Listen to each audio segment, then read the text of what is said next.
variety of jokes related to slongs. We give you all the news that you need to know. From World Wrestling Entertainment to All Elite Wrestling, we rate the bloody wrestling bouts. So join the boys on all platforms, YouTube, Instagram, Facebook, or X. This is the TD's Wrestling Show. The TD's Wrestling Show. Oh, this is the TD's Wrestling Show with Sexy Sam Watts, the Big Town Buskin, and say his name and he will appear. Bye bye. This is the TD's Wrestling Show.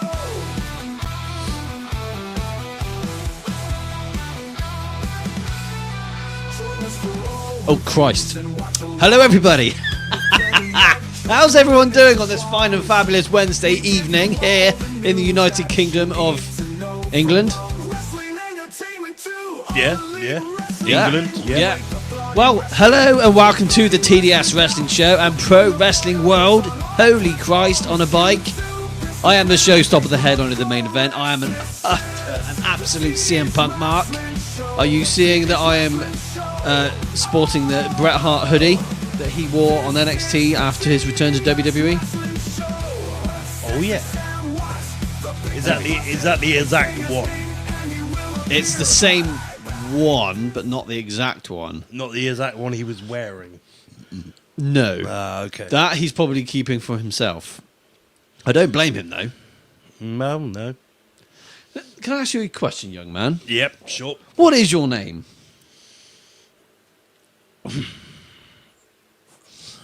Well, I'm due for Dave. I suppose I'm the Big Talboski today. Yes, you are. Yeah. You are also my brother from another mother. True fact, it's official. Like, official. Yeah. That shit's going down. It's happening. Terry Bloody Johnson. Yeah. And say his name and he won't appear. No. Because DDC is watching football today. Because he must be queer. Did you see how that rhymed off my tongue? Who's he watching that with? I have no idea. His football friends. Let's go watch football, guys. Let's go watch soccer. Soccer. He's I think he's a bit sensitive because he's not one for supporting LG what you call it?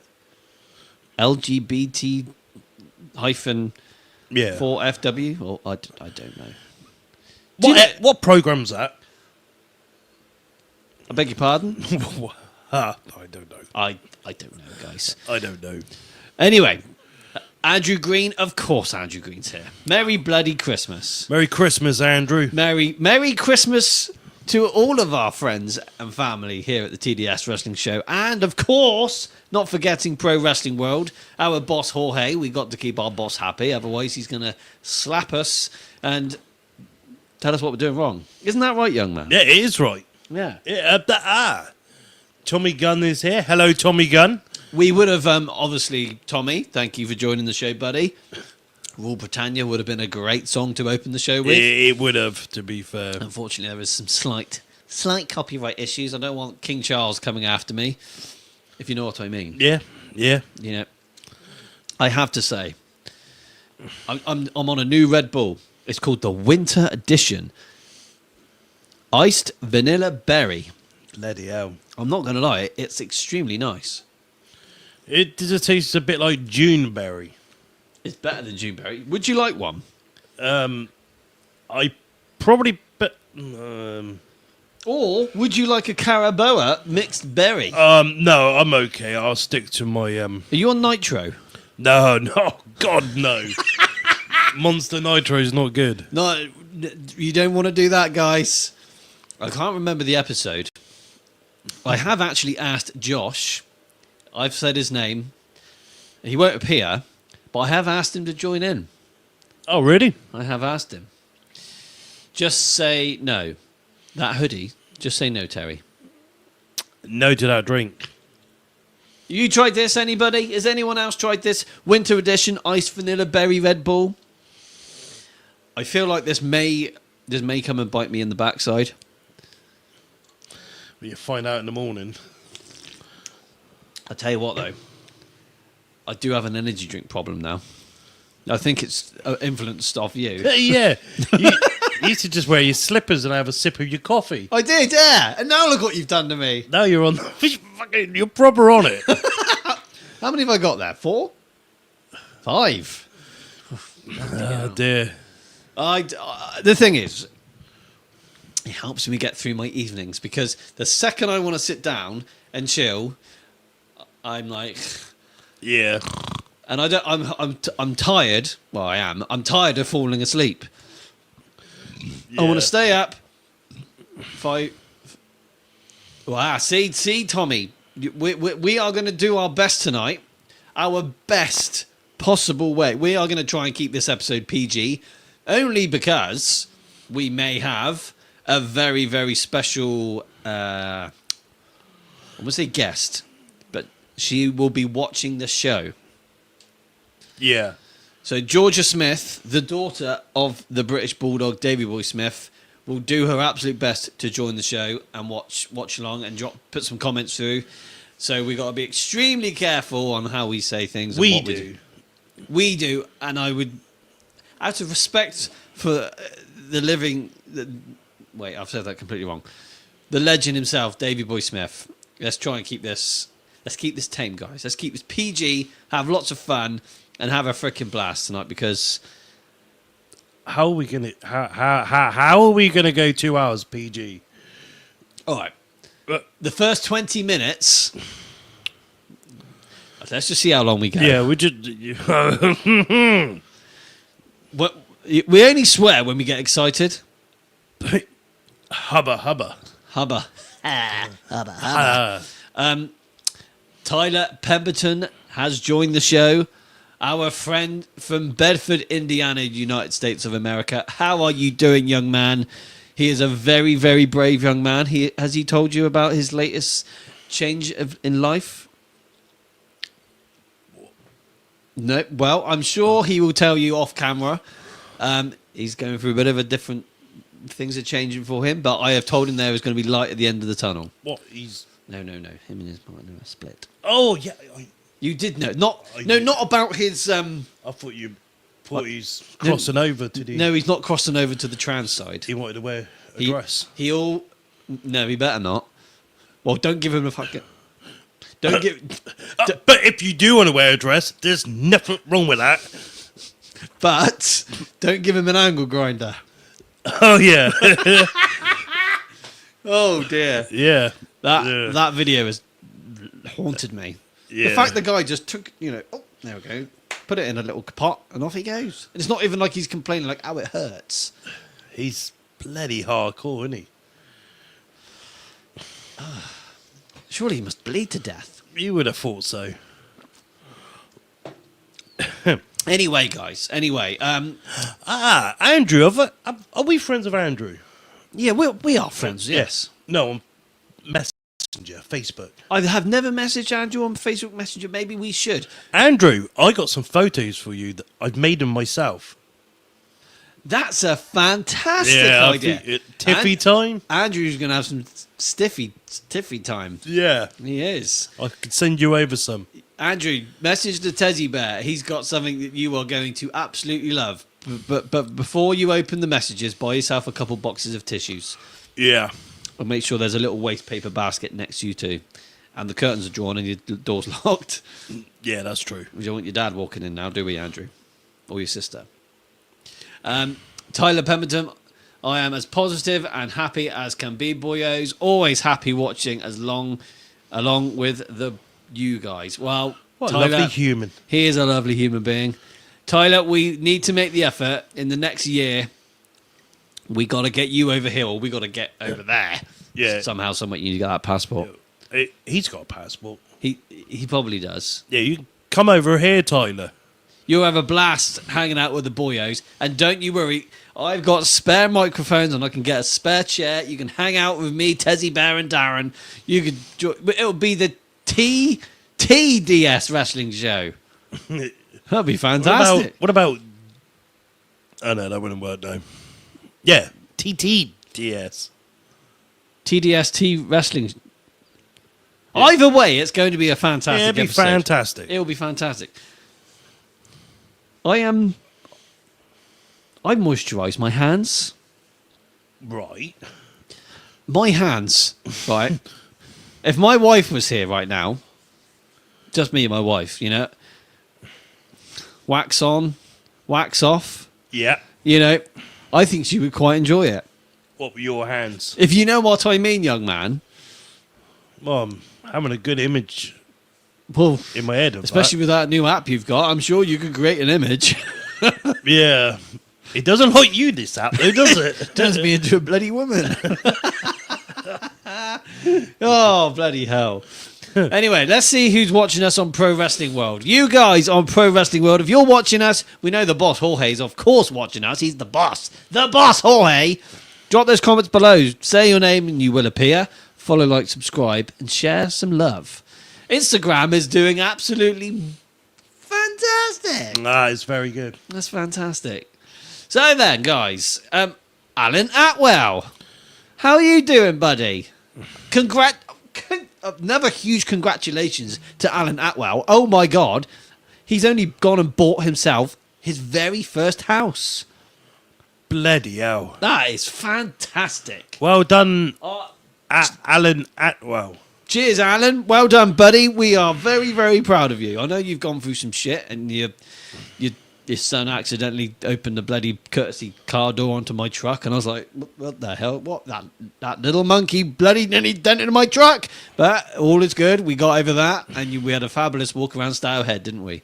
And then lo and behold, all this time later, you finally bought the house. Well done, Alan. Well done. And well done, Ben Francis, your brother-in-law, for buying his first house. Has he bought a house, Alan? Or was he renting a house? What's he doing? What? Anyway, it doesn't matter about Ben. It's not like he joins in on the show, is it? Oh, me and my big music career, I'm going to be a freaking superstar. Good luck, Ben. Oh, right. One of them. You know Ben Francis, don't you? Is he the one who's been doing music for the last 20 years? Yeah. Oh, yeah. He is also... That's such a coincidence, Alan. He has bought at the same time. But What, he's bought the same house as Alan? has he? No, I don't think so. I think he's moving... He's crossing the border onto Somerset. Oh, you don't want to go to Somerset? I know he doesn't really, but I did warn him that there's different around there. Oh, God, it gets better and better. The big G, Matt Grant, has joined the show. Ah, hello, Matthew. Did you find out what his son's name was? Oh, bollocks. I mean, Oscar. Is it Oscar? oh, God, he told me I can't. Help us out here, Matt. What's your son called? We were just talking about you and your wonderful little family. I don't know. He's a cute little bloody fella, though. Ronnie. Oh, it's Ronnie, is it? Ronnie. That's fantastic. What a fantastic What a name. lovely name. Yeah. Like Ronnie Coleman, you know? Ronnie Coleman, that's it. He's going to be your Ronnie Grant, he's going to be a big bodybuilder one day, just like his hero, Ronnie Coleman. Ronnie Coleman. Fantastic name. What a... well done, Matt. Well done. This ice vanilla berry's bloody good. So, Alan, no different, yes. Zummers. Oh, hang on, Alan. I do apologise. You're from Somerset. I'm so sorry. I didn't mean to offend anybody. I'm really sorry. I'm really, really sorry. Right, before we kick off with this fantastic and amazing show, I have no idea who Kay Selby is, but thank you for saying hello and disappearing. So, Yeah. we are gathered here today to celebrate. Yes, this is like a funeral. We are gathered here today to celebrate the life and the career of our childhood hero. This man here, the one and only Davey Boy Smith, the British Bulldog. Yeah. Now, we did an episode back in May of this year, Right. and we did an episode on his tag team partner. Personally, one of my favourite tag teams of all time, Owen Hart, the brother-in-law of this wonderful man. Was that 7 months ago? That was 7 months ago, boyo. No, wait, 6 months ago. No, shit, it's December, isn't it? Yeah. Wow. Yeah. Bloody hell. One of, if not probably the best episode we have ever done here at TDS HQ. Yeah. Sadly, Darren wasn't here to enjoy the show at the time, but we would like to think tonight we are going to be able to do Davey's justice and have a fantastic show tonight. Yeah, for sure. He was a huge influence on us as wrestling fans, even when I was going through that phase in my life where I thought I want to be a professional wrestler. What year was this? This is after he died. You know, I wanted to be a wrestler when I was in 2003. I made my mind up. I knew what I wanted to do. 2004 was like the year. I was in year 10 and I had to at school. I'll tell you a quick story, guys. So we used to have this thing where we were, you know, prepping ourselves for our GCSE exams and write down the type of careers you want to do when you leave school, blah, blah, blah, and where you want to go and want to go to college or you want to go to whatever. All I put down was, I want to be a wrestler, professional wrestler, blah, blah, blah. Bloody hell. And I had to, and basically I had a teacher with, what was his name? Mr. Banks. Oh, Fantastic human being. fantastic bloke. He was a actually. fantastic bloke. He used to walk around like this all the time. But I think it was just a facial twitch. However, Maybe he was drinking tequila I think he was drinking too with much a bit coffee. of salt. Yeah. Yeah, that's Yeah, more. maybe could that's be probably tequila. what it is, yeah. But he pulled me to a side because I was a little bit slow at school. Not going to lie, guys. It wasn't quite like that. Oh, right. I was a bit... Oh, okay. Yeah, I was a bit slow at school. I was diagnosed with dyslexia when I was in my late 20s. So I was a bit late. Oh, bloody hell. They knew something was wrong somewhere along the line. However, we got over it. But Mr. Banks pulled me to a side because everything was wrestler. And he said to me, Sam, I know you really like wrestling and this is all you want to do. I was like, yes, it is, sir. Is there anything else you want to do? No, I just want to be a wrestler. And then he said to me, if you want to be a wrestler, who do you want to be like? And I said, there's loads of people I want to be like. And he said, well, what about someone like the British Bulldog? And I was like, you know wrestling? Sir, you know about wrestling? And that is when the one and only teacher I ever had at Gillingham School who actually said, you know, if this is what you want to do, you need to try and find the right path and push yourself. And to have a conversation with the teacher about something influential like wrestling, and then he comes out with this man, made me feel a hell of a lot better. However, unfortunately, I did not follow that path because I was more interested in women. They are trouble, them, that breed. Well, I still am interested in both. Yes. Same as you. I feel like, hey, we never become professional wrestlers. We couldn't follow our dream, but we're here now, and we're doing what we can for those who watch the show and for all the other wrestling fans who haven't yet discovered us. We do this because we love wrestling. Probably for the best. Especially on a Monday or a Sunday, because a lot can happen. It can get very intense. Especially when we talk about that company that's about to drop dead. Oh, that company. Not good. Not good. Especially today. Social media. It's just bleeding through the algorithm. It's not good. If you know what I mean, young man. Do you know what I mean, Andrew Green? Do you know what I mean, Matt? Do you know what I mean, Tyler? Do you know what I mean, Alan? Do you know what I mean, guys? Yeah. Do you know what he means? The views that are coming through. This is crazy. Just drop a comment below. Say hello. We want to know if you're here. We want to know that everything's okay in the world, just in general. Yeah. If you know what I mean. So, where do we start, boyo? Where do we start?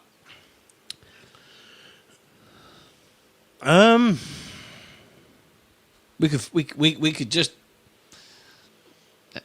I'll tell you what we'll do. What we will do, guys. Hang on. When I was at school, I wanted to be a wrestler. Did you, Andrew? That's fantastic. Well, there's certain wrestling podcast followers of this show that actually still think us two and you, Andrew, were in the wrestling business. We're going to have to keep that up next time he turns up. Tyler Pemberton, wrestling has always been a dream of mine, but my new dream is to work at WWE headquarters since a wrestler has been out of the question. Tyler, follow your dream, mate. If you just want to work for these guys, go do it. Don't work for them guys. You might lose your job. I want to work. I'd rather work for these guys. A-Dub? Yeah, I'd love to work there. Why is that? I get paid shitloads of money, just sat at home on my fat ass playing on the PlayStation. That's fantastic. If I worked for these guys, I would have to put a shift in. I ain't got time for that. Not at my age. This one, stay at home, play video games, watch pornographic stuff. That, put a shift in. Fuck. I work for AEW any day of the week. He's here.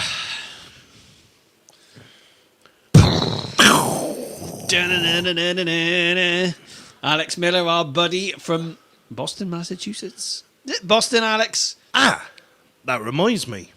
Does it? Why is this young man? Don't get the weapon out. You're gonna. I forgot. Well done. This is fantastic. This is utterly fantastic. Yeah. Alex, I know you're not here and you're thousands of miles away, but I will show you this. Thank you, Teddy Bear. This is fantastic. Yeah. Yeah. You can't have one and not the other. Oh, there's more. Oh, I come prepared. Oh, look at this. There you go. 2. Look at this. Oh, my Lord. Just for you, Alex. Oh. Look at that. Yeah. Why is it zooming out? That's probably trying to get my meathead in it. Look at that. Exclusive pins.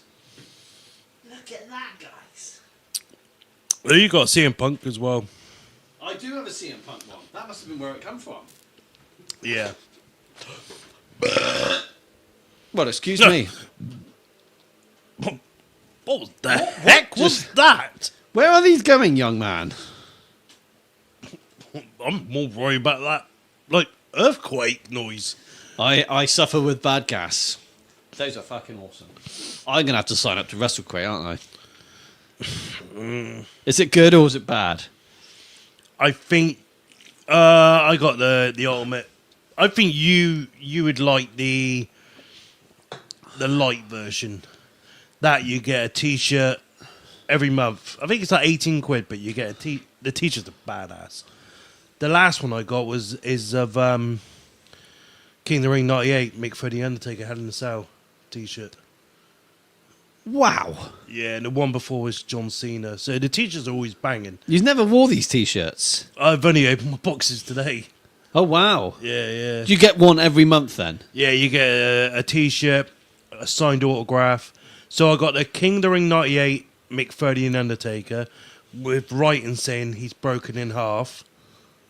And I got a Ric Flair autograph, the Kane pin, and some other bits. That is very, very cool. But the other bits you get, they're just crap. Really? But you get an autograph on a T-shirt and someone else for 18 quid a month. Okay. That's with delivery as well. Yeah. Oh, who's joining the show?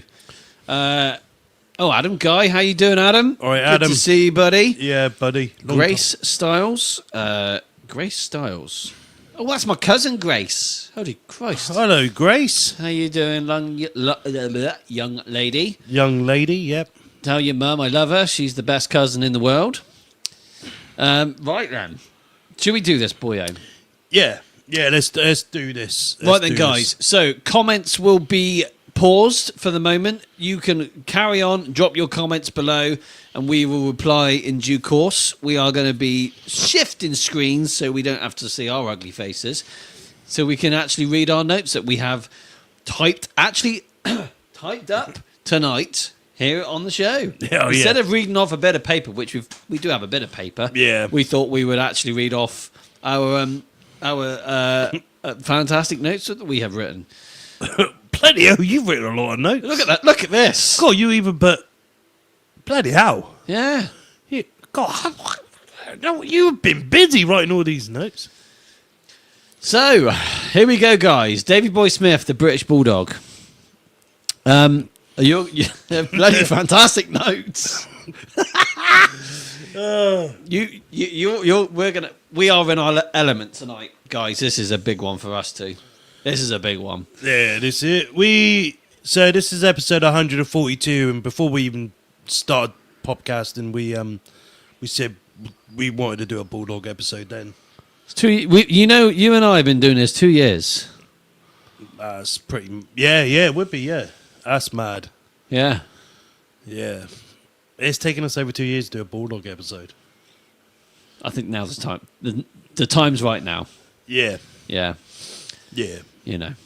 So, guys, Davey Boy Smith, the British Bulldog, he was born in Goulburn, Lancashire, England, just on the outskirts of Manchester. His mother was Joyce and his father was Sid.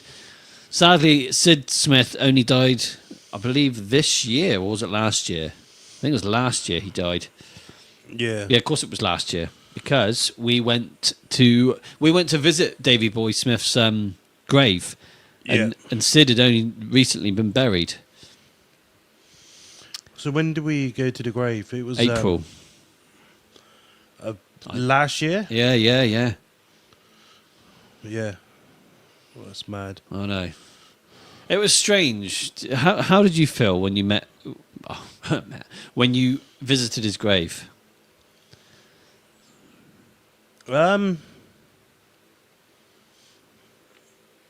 Strange.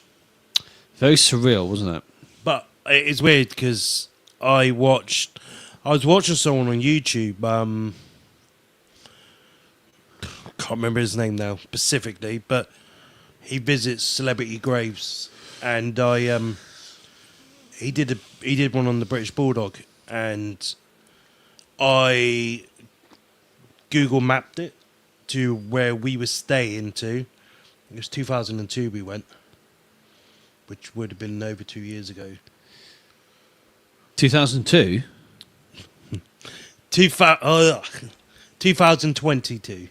Is when what? We went to the grave. It was last year. Definitely not last year. You sure? 100%.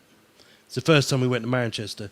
That was the second time, because we were in the bloody Logan Dacia car, wasn't it? That was last year.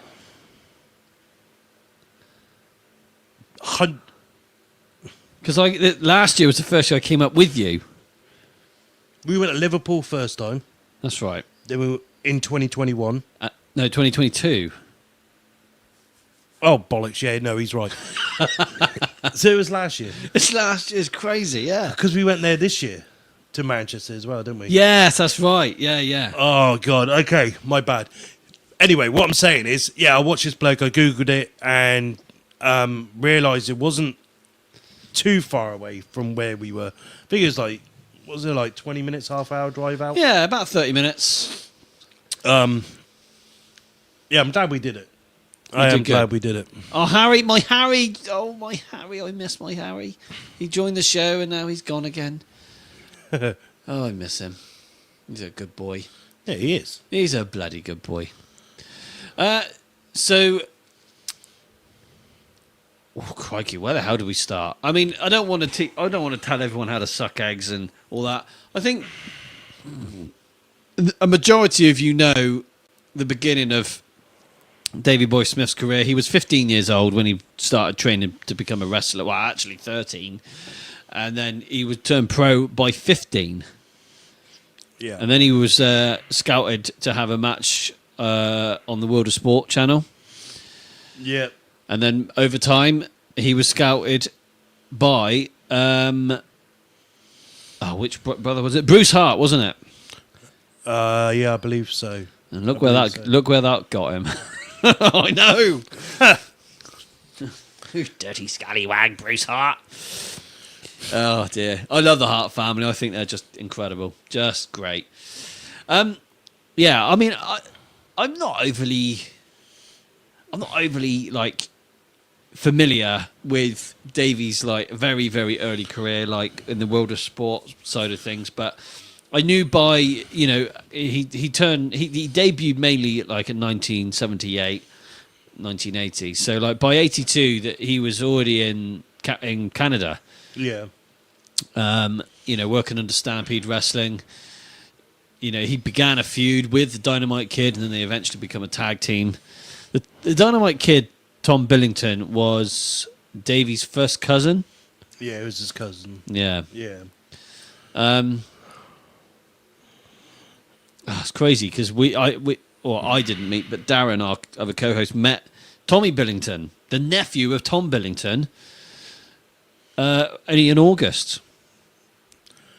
Yeah, that was at AEW up in London, Wembley. The resemblance is uncanny. Yeah, it's mad.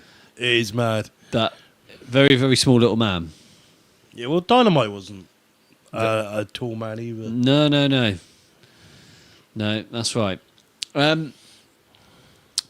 So anyway, so throughout like the mid '80s, the British Bulldog is going backwards and forwards to Canada, and then coming back to do World of Sport, English wrestling. So yeah, Davey Boy made an occasional return visit to UK, appearing on the World of Sport in 1982, where he lost to Dave Finlay. And we know who he is. Wow. Yeah, and more or less, you know, that was almost his last appearance at World of Sport, and then he goes over to WCW. Not WCW, sorry, the World Wrestling Federation. The only reason why this is so Davey Boy, Tom Billington, Bret Hart, Jim Neidhart, they were all working for Stampede Wrestling, and in 1984, Stampede Wrestling was bought out by the WWF. Yeah. And took on a lot of the talent, and bloody hell, they did good. They did very, very good. Yeah, Stampede Wrestling, Stu Hart's baby. It is, yeah. So the Bulldogs didn't wrestle at Mania 1, but they did at Mania 2, is that right? Yeah. Yeah, it was that, what's his name? That rock singer. Ozzy Osbourne. Ozzy Osbourne. Yes. Yeah, I seen a clip of that. Obviously, I never watched WrestleMania 2. I still have never... That's the only WrestleMania I've never watched. Well, Mania 2. Never seen WrestleMania 2. I look at the card, Yeah. and to be honest, it's only the British Bulldogs match that kind of excites me. The rest of the card, I just no. See, I know you're not a fan of Mania 1, are you? How no? See, I really liked Mania 1. I don't know why. I think... No, not at all. Thank God for Roddy Piper button. Yeah, I get it. So in WrestleMania 2, they defeat the Dream Team of Greg Valentine and Brutus the Barber Beefcake Yeah, for the Tag Team Championships. I believe that is their amazing. First run. Yeah, Yeah, held them for 9 months. Feuding with the Dream Team again, Nikolai Volkov and the Iron Sheik. But they're former co-workers from Stampede Wrestling, Bret Hart and Jim the Anvil Neidhart, the Hart Foundation. Pachow! The new WWF Tag Team Champions. So it's weird because it's around 87 going into WrestleMania 3 is when they gain their little mascot. I remember the days we had a mascot at TDS HQ. TNS HQ, actually, back in the day. That bloody tortoise. Gary the Tortoise. If you want to listen to Gary the Tortoise, go back to some very, very vintage episodes. He's there in the background, scratching away, trying to escape. Little scallywag. I'm assuming you're on about Matilda. Yes. Lovely dog. I've always wanted to have a bulldog. Yeah. They have them wrinkly faces and they have a lot of health issues. They can't breathe. I watched a match yesterday of the Hart Foundation versus the British Bulldogs. Obviously, the Hart Foundation's with Jimmy Hart. Yeah. Matilda gets in the ring and runs towards them, and they all jump out the ring. I know the clip. Jimmy Hart's left his microphone there. Hello, ME. And then Matilda comes over and starts licking in his microphone. Yeah, I know. It's classic. I just feel like, around this era, like you got such huge, strong characters coming out of like the mid to late 80s of WWF. Well, this is when WWF actually really cared about the tag division. Not now. No, like this time, like the golden era, this time frame, like it's never been beaten. Is the tag teams they had is unreal in that era. It's the best tag team era of wrestling. Yeah. I'm just going to check something here, guys. How you doing, Amy? Good to see you, mate. Excuse me. Excuse me. No, you're quite all right, young man. dear. Ooh, I've hit a bit of a wall there. God. Oh, I better open up another can of bass. So, guys, as you can see below, you're going to see what we're doing on Monday. It's all very fitting right now. We've done nearly 4 weeks about the Bulldog. So, last week we did In Your House 8. And the week before that we did... I cannot. No, we didn't. We didn't do anything. No. So, yeah, we're doing everything around the Bulldog. Yeah. It feels fitting because look at him with that belt. It just looks so right. It's just a shame he never defended it enough. He defended it once and lost it. Yeah. Yeah, it's terrible. Yeah, bad booking though. Yeah. We'll get to that. We will. Okay. But we...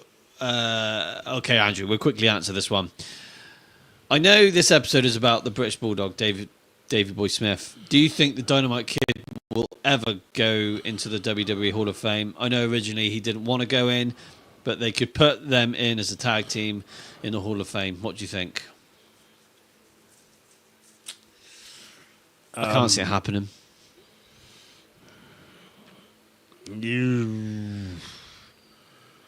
I don't know. I really don't know. Dynamite Kid deserves... I mean, the British Bulldogs as a tag team deserves to be in the Hall of Fame compared to a lot of people that's already in there. But, yeah, I would say I think they should go in. But if they do, I don't know.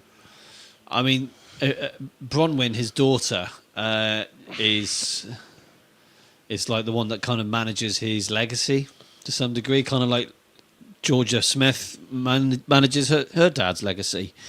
So perhaps between the two of them, they might be able to make something happen. They've got the connection to WWE. But the main thing is, when it comes to the Hall of Fame, I'm just glad that Davey's in it on his own. Yeah. I would not have wanted him to go in there as a tag team.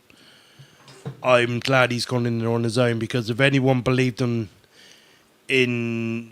WWE and his career in WWE, it was him and his wife and his family. Dynamite Kid never believed in the British Bulldog in the WWE. He thought the British Bulldog would never make it in the WWE without him. So to then put Dynamite Kid in the Hall of Fame with him to share that legacy, well, I don't know, man. It's one of those. And to be fair, we can probably talk about that again in a couple of minutes. Really, what you've just discussed. Yeah, I can. Yeah, I can talk about that. Please elaborate on it, because as you all probably know, excuse me, the British Bulldogs, Davey Boy Smith and the Dynamite Kid had their tag team run. For a good 2 years, good solid 2 years in the WWF. There was definitely some issues though, and it all seemed to evolve around Dynamite Kid. But Davey was so loyal to his cousin Tom. Yeah. So later in 1988, the Bulldogs left the WWF in part due to backstage problems significantly between Dynamite Kid and, how do you pronounce that, Terry? The Rougeau. Oh, yeah. Rougeau brothers. Yeah. The Bulldogs had allegedly pulled a number of ribs pranks on the Rougeau brothers. Kurt Hennig, the Mr. Perfect, also pranked the duo, who, assuming that the Bulldogs were behind the prank as well, retaliated the Mountie, knocked out 4 of the Dynamite Kid's teeth with his fist filled with a roll of quarters. Mm-hmm. Though there are various accounts of this situation, many suggest that Billington first drew blood by bullying Rougeau, among many other, including the Honky Tonk Man, I had heard about this, whom Dynamite brought to tears in Miami. No disciplinary action was taken against Jacques Rougeau, however you pronounce it.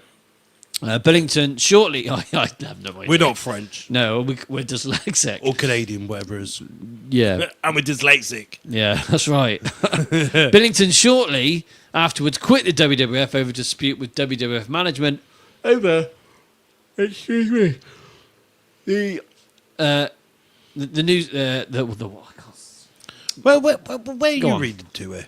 I'm just there, at the bottom line.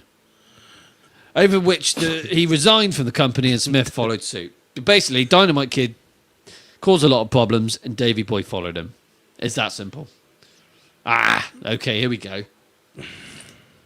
Now, there has been... So they go back to Stampede Wrestling, another form of Stampede Wrestling, and All Japan Pro. Yeah. They have a match, Davey Boy and Dynamite with each other. You've watched a little bit of this, haven't you? I've sent you the clips.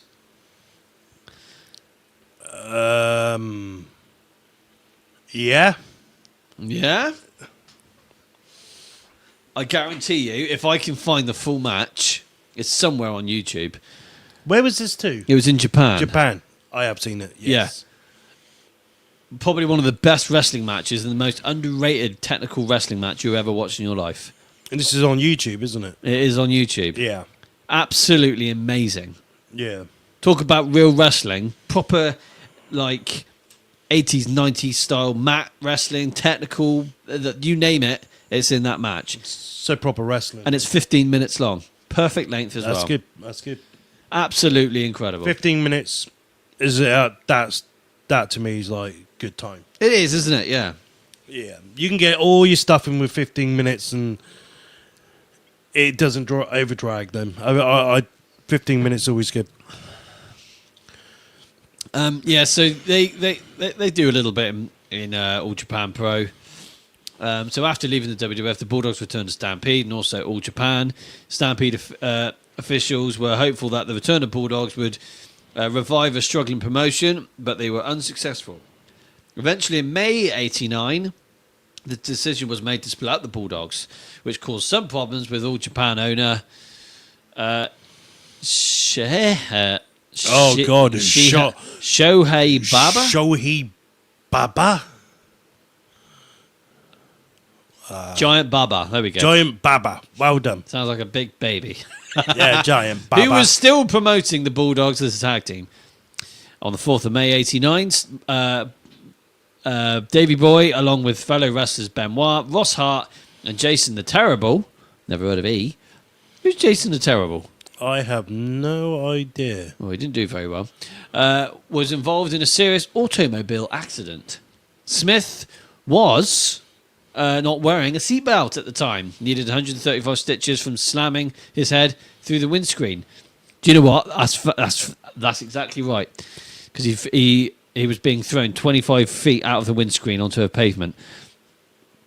Do you remember Davey Boy when he went back to the WWF in '99 and he had that interview with JR and Diana Hart?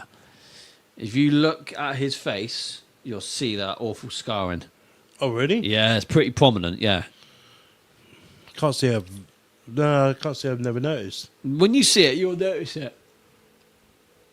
You can see a little bit there, to be honest. Yeah. It's quite a prominent thing. He recovered, and the Bulldogs continued teaming in All Japan against teams such as Joe and Dean Malenko, Kenta Kobashi, and Tsuyoshi I don't know. Yep, him. Yeah, and the Nasty Boys. And the Nasty Boys. Personal problems began to surface between Smith and Billington, and Smith later left All Japan to return to the WWF. So this is when Davey Boy gets the real push he deserves. Yeah. Do you feel like Vince always saw more potential in Davey than Tom? No, Okay. I think Vince saw them both as a pair, and he wanted them, Yeah. and he got them. The issues is, Dynamite Kid he was having really bad back issues, very bad back issues. Yeah, yeah. And the schedule was too much for him. Is it around this time where he lost a lot of muscle mass as well? Yeah, he was just. The thing is, his wrestling, Dynamite Kid's wrestling was top form for that time frame. Yeah. The stuff he was doing was mad. The speed he was going was mad, and he just, he gave his body to wrestling, Dynamite Kid, and didn't really get that far afterwards, did he? No, I don't think Vince probably saw more in the Bulldog. I mean, if Vince saw Bulldog looking like that, then yeah. Yeah. But as a British Bulldog as a tag team, I think he just wanted them as a double act because they're both special. Yeah. And they both were young, great talents at the time until the back issues. It's funny because Bulldog, further down the line, he also had back issues. Yeah. So it's mad, really. Just going to check those comments, guys. See if just make sure everyone's all okay. Tommy Gunn, different times. Euro champion '95 would have been the off the hook. That would have made more sense. He's right there. What's this? If we had a European Championship in '95, because the World Cup and all that would have made a lot of sense. Oh, I see. Yeah, I I see. get that. Tom was tiny. Dave was just getting, which favoured Vince, just getting bigger. But yeah, I get that. So, how familiar are you with Davey Boy's return to the WWF around this time? So we're in the golden era. Yeah. Still not my era. No, not mine either. So, so I come in about 90. I come in around 92 frame. Yeah. I know you had the Battle Royal at Albert Hall, Oh, yes, yeah. 20-man Battle Royal, yeah. which Bulldog won. I had that on VHS as well. He eliminated Typhoon to win. Typhoon. Yeah. Yes, and he was also part of the big Royal Rumble, the greatest Royal Rumble of all time, 1992. That is that's the GOAT. We're going to be watching that next month, aren't we? Yeah, I can't wait because I've only ever seen it once, and that was ages ago. And the actual whole Royal Rumble's on YouTube as well, 92. But yeah, it was that was the one with him and DiBiase, and then Ric Flair coming at number 3. Bulldog and DiBiase starting it off. I mean, what if I told you got the British Bulldog, the $1 Million Man, followed up by Ric Flair? First 3 entries, and that just tells you something, doesn't it? Yeah. You know you're in for a good rumble. Yeah. Great talents, and yeah. I mean, I wish I knew a lot more about Bulldog's Golden Era stuff, but I'm not that great with it, unfortunately. So when he returns to the WWF, he feuds with the Warlord. Yeah, so Tommy Gunn was on about. That's one of his favourite Bulldog matches. And it's funny enough, the Warlord said that last year's For the Love of Wrestling. It was one of his favourite matches. Was that wasn't a SummerSlam match, was it? 91 or I can't remember. I'm not sure. I can't remember either, actually. SummerSlam 91. Should we look it up? Yeah, I'm sure Bulldog had a sure he had something to do with that. SummerSlam 91 is such an underrated SummerSlam. There he is. Ricky the Dragon, the British Bulldog and Texas Tornado defeated Warlord, Power and Glory. Ah, yes. That's why I'm thinking the Bulldog and Warlord. Obviously, that's not a singles match, but I knew there was a connection with them at that SummerSlam. Who's the dragon? Ricky. Oh, Or Richard. Richard Henry Blood Sr. Richard Henry Blood Sr. What a lovely name. That's fantastic. And he got Ricky Steamboat. Ricky the Dragon Blood would be better. What a cool surname, Blood. Yeah, it's cool. Texas Tornado is Kerry Von Erich. Yeah. What a team. That's a very good team. It is. Oh, Championship Belt Hub did join the show, and he's now gone. What a lovely bloke. Yeah, he's cool. So supportive. Yeah, very. Andrew Green loved the British Bulldog in the golden era, and love him in the other eras as well. Amazing feud. Now, this is Tommy's forte, isn't it? That's it. Yeah. WrestleMania 7. He's right. Yeah, I knew it was that would have been 91. you're on it, Tommy. You're on it, Maddie. Yeah, I knew it was 7. But I remember the SummerSlam thing, so that would be from a 6-man, I'm assuming then. This is a good one. So, 1992. Yeah. Due to Smith's newfound popularity in the UK, he was a massive deal. The WWF decided to hold its annual SummerSlam pay-per-view at Wembley Stadium in London. We need a SummerSlam. We need a big PLA here in the UK. Yeah, good. Just give us a SummerSlam. Now it's a 2-day event, and the weather's going to be probably good as well. Oh, yeah. The WrestleMania would be too cold. Well, I need blanket and Teddy. you need Blanky and Teddy. Yeah. Yeah.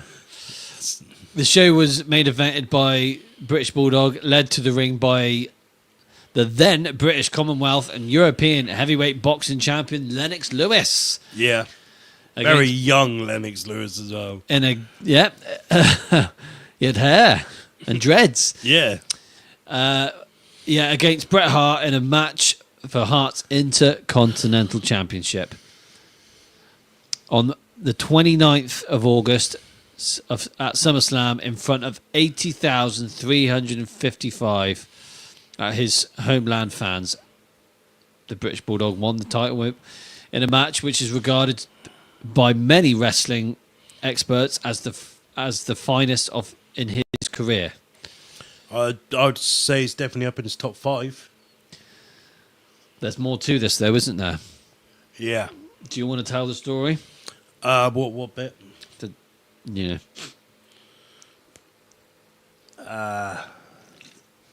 He wasn't going into this match exactly with it, was he?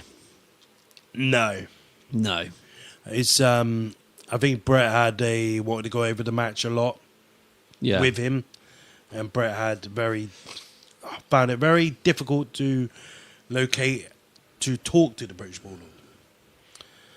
But so yeah, Brett led the dance, so to speak. Brett carried him in the whole match. Yeah, But somehow they gave us an absolutely incredible match. yeah. The match was great, and this is one of the matches that's made. That is why, like, I always say I prefer SummerSlam to a Mania. It's because of this match. This is the match that drew me into the SummerSlam world. I get that. Yeah, I think like I just remember everything around this match.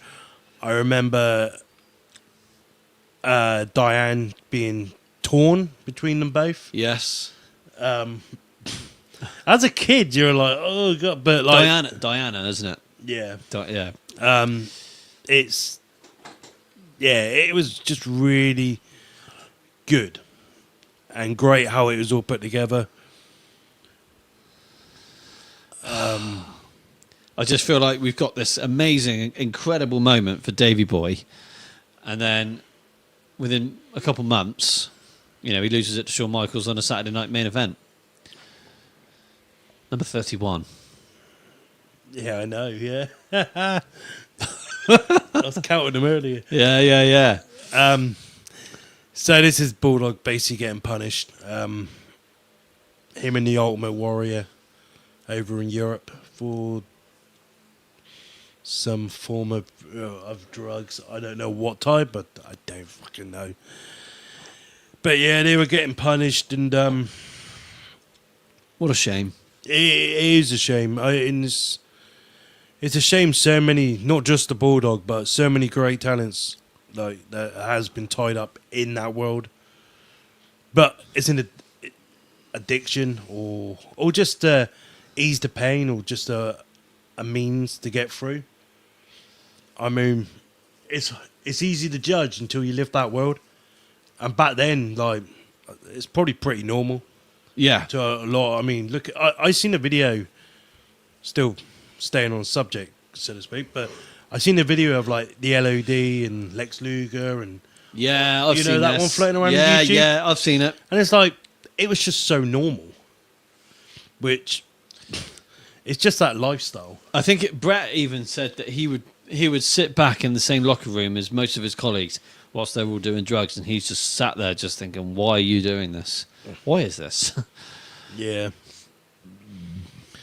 Yeah, but Brett was just a different breed, though. yeah, well, Brett reminds me of myself, because I would be like that, you know? Brett is a very perfectionist. He's very particular as well, isn't he?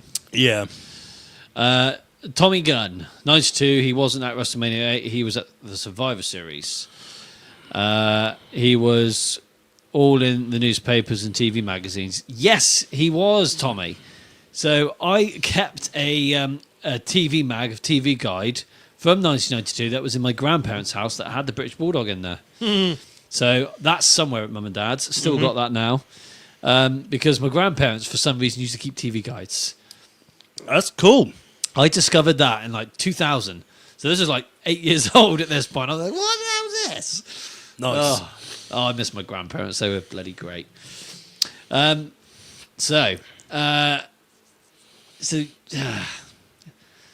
he's gone. He's been released from WWE. So he drops about the Shawn Michaels in. I mean, at least he dropped it to Shawn Michaels. Yeah. Let's be honest, it's not going to be the last time in his career he'll drop about the Shawn Michaels either. Well, No. could have been worse. So here we go. After he's released from the WWF, he actually makes a very brief appearance in December of 92 in Eastern Championship Wrestling, which then became Extreme Championship Wrestling, ECW, and defeats Jimmy Snuka. That's all he does. I never knew that. I never knew that either. So Bulldog was an ECW, He was. technically. Well, yeah, it was ECW. Technically, he was in all three companies. Wow. The majority of the 90s, you know? Yeah, yeah. So, 1993, I'm not familiar with 93, to be honest with you. I didn't even watch WCW at all. No. 93 was one of the worst years in the wrestling industry in general. So this must have been around the Shockmaster, Yes, it was. which is fantastic. And this is obviously the match with Vader at Slamboree Yes. on the 23rd of May. There we go. That date rings a bell. God, doesn't it ever? Yeah. Oh, 6 years from then. 6 years from that date. Mad. You know, like, I don't remember many dates. I don't even know when I'm not now, but I could never remember my wedding anniversary when I was married. I didn't know what the was date. it? I don't know. Okay. I swear down, I can't even tell. It's around this time. Right. I don't know when. Without looking it up. But May 23rd, like, that date is, like, there. Should have got married on that date. I'd never forget it. I got married on April 14th. It's the day the Titanic struck the iceberg. Bloody hell. Well, you got married on the day that happened. Yeah, but it sank on April the 15th. Were you on this Titanic? Oh, no, you weren't. I was not. You were getting married at the time. Yeah. I was lucky then. It was lucky, actually. God, then we would never be able to do this podcast if you were on the Titanic that No. day. 2017, weird, strange year for me. God, I was so out of love with wrestling. You were, yeah. I was so out of love with it. I remember seeing you. I haven't seen you for like it was a good year or so. And I drove down to your house. You were like, "What do you think of this?" You were like, "What do you think of the Shield and the Wyatt family?" Then, just out of the blue, Yeah. I was like, "Yeah, not too bad." You're like, "Yeah." They're, one of them you said you don't mind. I think it was like Rollins. You like, I did always like Rollins, yeah. you said, I don't mind him. Yeah. I was so out of touch. And then it all come flooding back to me like an ex-girlfriend. Yeah. Yeah. Fucking bitch. Bitch. Yeah. It's like salmon and mackerel mixed up. And it tastes vile. She sits on your face. You think, oh, God, get that chubba chop up there. So, you know the rest. I told the story the other day, didn't I? I think that's why he released shower gel like Magic Tree. Yes. I tell you what it was. I bought that can of Chubba Chop strawberries and cream. That was interesting. very, very bad. Have you noticed that I've had a huge clear out? Yeah. We had a collection of all the crap. Yeah. Oh yeah. I had like 9 cans on the shelf. Those 2 that your mum gave you that were disgusting. Those Stranger Thing cans. Yeah. They were bad. Strawberry Fanta was gone. Yeah. Yeah. I'm after some Mexican Fanta Orange. Mexican Fanta Orange. Apparently, like that's that. I've had the Mexican Cola now. That was okay. Right. That was the real cola, Right. not what we got. It's the real deal. I want Mexican Fanta. I just love a Coca-Cola. Sorry, we'll get back to this. They do original 90s Sunny Delight USA. Do they? Yeah. that's- Interesting. I wouldn't mind some of that. Nice. Oh, by the way, guys, if you hadn't already noticed, can you see the crisp and clear quality of us handsome boyos tonight? I have such bad wind; it is horrific. But before we went live, you may have noticed we went live twice. We had a technical issue. My phone decided to go. We can't go live because you need to update your phone, update the blah, blah, blah. So it's like, okay, we've updated it, and look how handsome we now are. We are rather dashing. Yeah, but I don't have no woman. Not yet. No, not yet. You should even met her today. I'm going to give it a year, and if not, then I'm going to try and get a boyfriend. That's fair enough. I get to, as long as he likes wrestling. And no, I know what you're thinking. No, not him. Who? I don't want that bloody. You- he works at a Chinese, He does work at Chinese. It's not a bad idea. It's very good Chinese. so he's already bisexual. He likes wrestling. Well, he likes that he likes stuff. that shit. He likes that shit. Can you remember when that used to be Elite? Now it's just AW, isn't it? All wrestling. It's just a. Put the E back. They took the F out of that and took the E out of that. Load of rubbish. Absolute rubbish. Yeah, piss shit. What a shame. What a shame. I like wrestling too, Andrew Green. It's a fantastic experience, isn't it? Tommy Gunn. Bang, bang. So shocked he turned up in WCW partners with Sting. Ah, yes. So we will, Andrew Green, I know WWE don't do DVDs anymore, but I would have loved one of the British Bulldog greatest matches and greatest moments. You could I think there was one, wasn't there? you could buy the British Bulldogs VHS tape. I had that as well. I used to like them in their blue tights. Yeah, I did. Andrew, you need to have a look. Go on Google and put British Bulldog WWE DVD. I'm pretty certain there is one actually. I had a. Do you ever watch the Fab Four? It's like a new gen. Yeah. Bulldog was on that. Yeah. There's someone else on there. I don't know if Tommy. Might I've know. got it. That's amongst all the others at Mum and Dad's the Fab Four. Really? Yes. Do you? I had it on a tagged classic as well. Wait, I think it's here. Really? I think I got it, yeah. I remember it was Sean, Bulldog, Undertaker, and someone else. No, that must be... Where the fuck is it? Probably at your mother's. It must be. I know I've got it. Yeah. I know exactly what it looks like because it's got like an arrow pointing up. Yeah. Yeah. Hang on. I'm going to have to look this up. I just want to know who the other guy was now. I can't. Yeah, that's the one. 100%. Bret Hart, Yeah, yeah. yeah. Oh, bloody hell. What's that? Oh, it's tagged with one night only. That's the one then. That would be a very, very, very good tag classic to get. Maybe that wouldn't. What the hell? $56.99 for that Tag Classic DVD. Wow. I mean, Fab 4 is quite rare, I guess. That is a lot of money. Wow. Wow, that is a lot of money.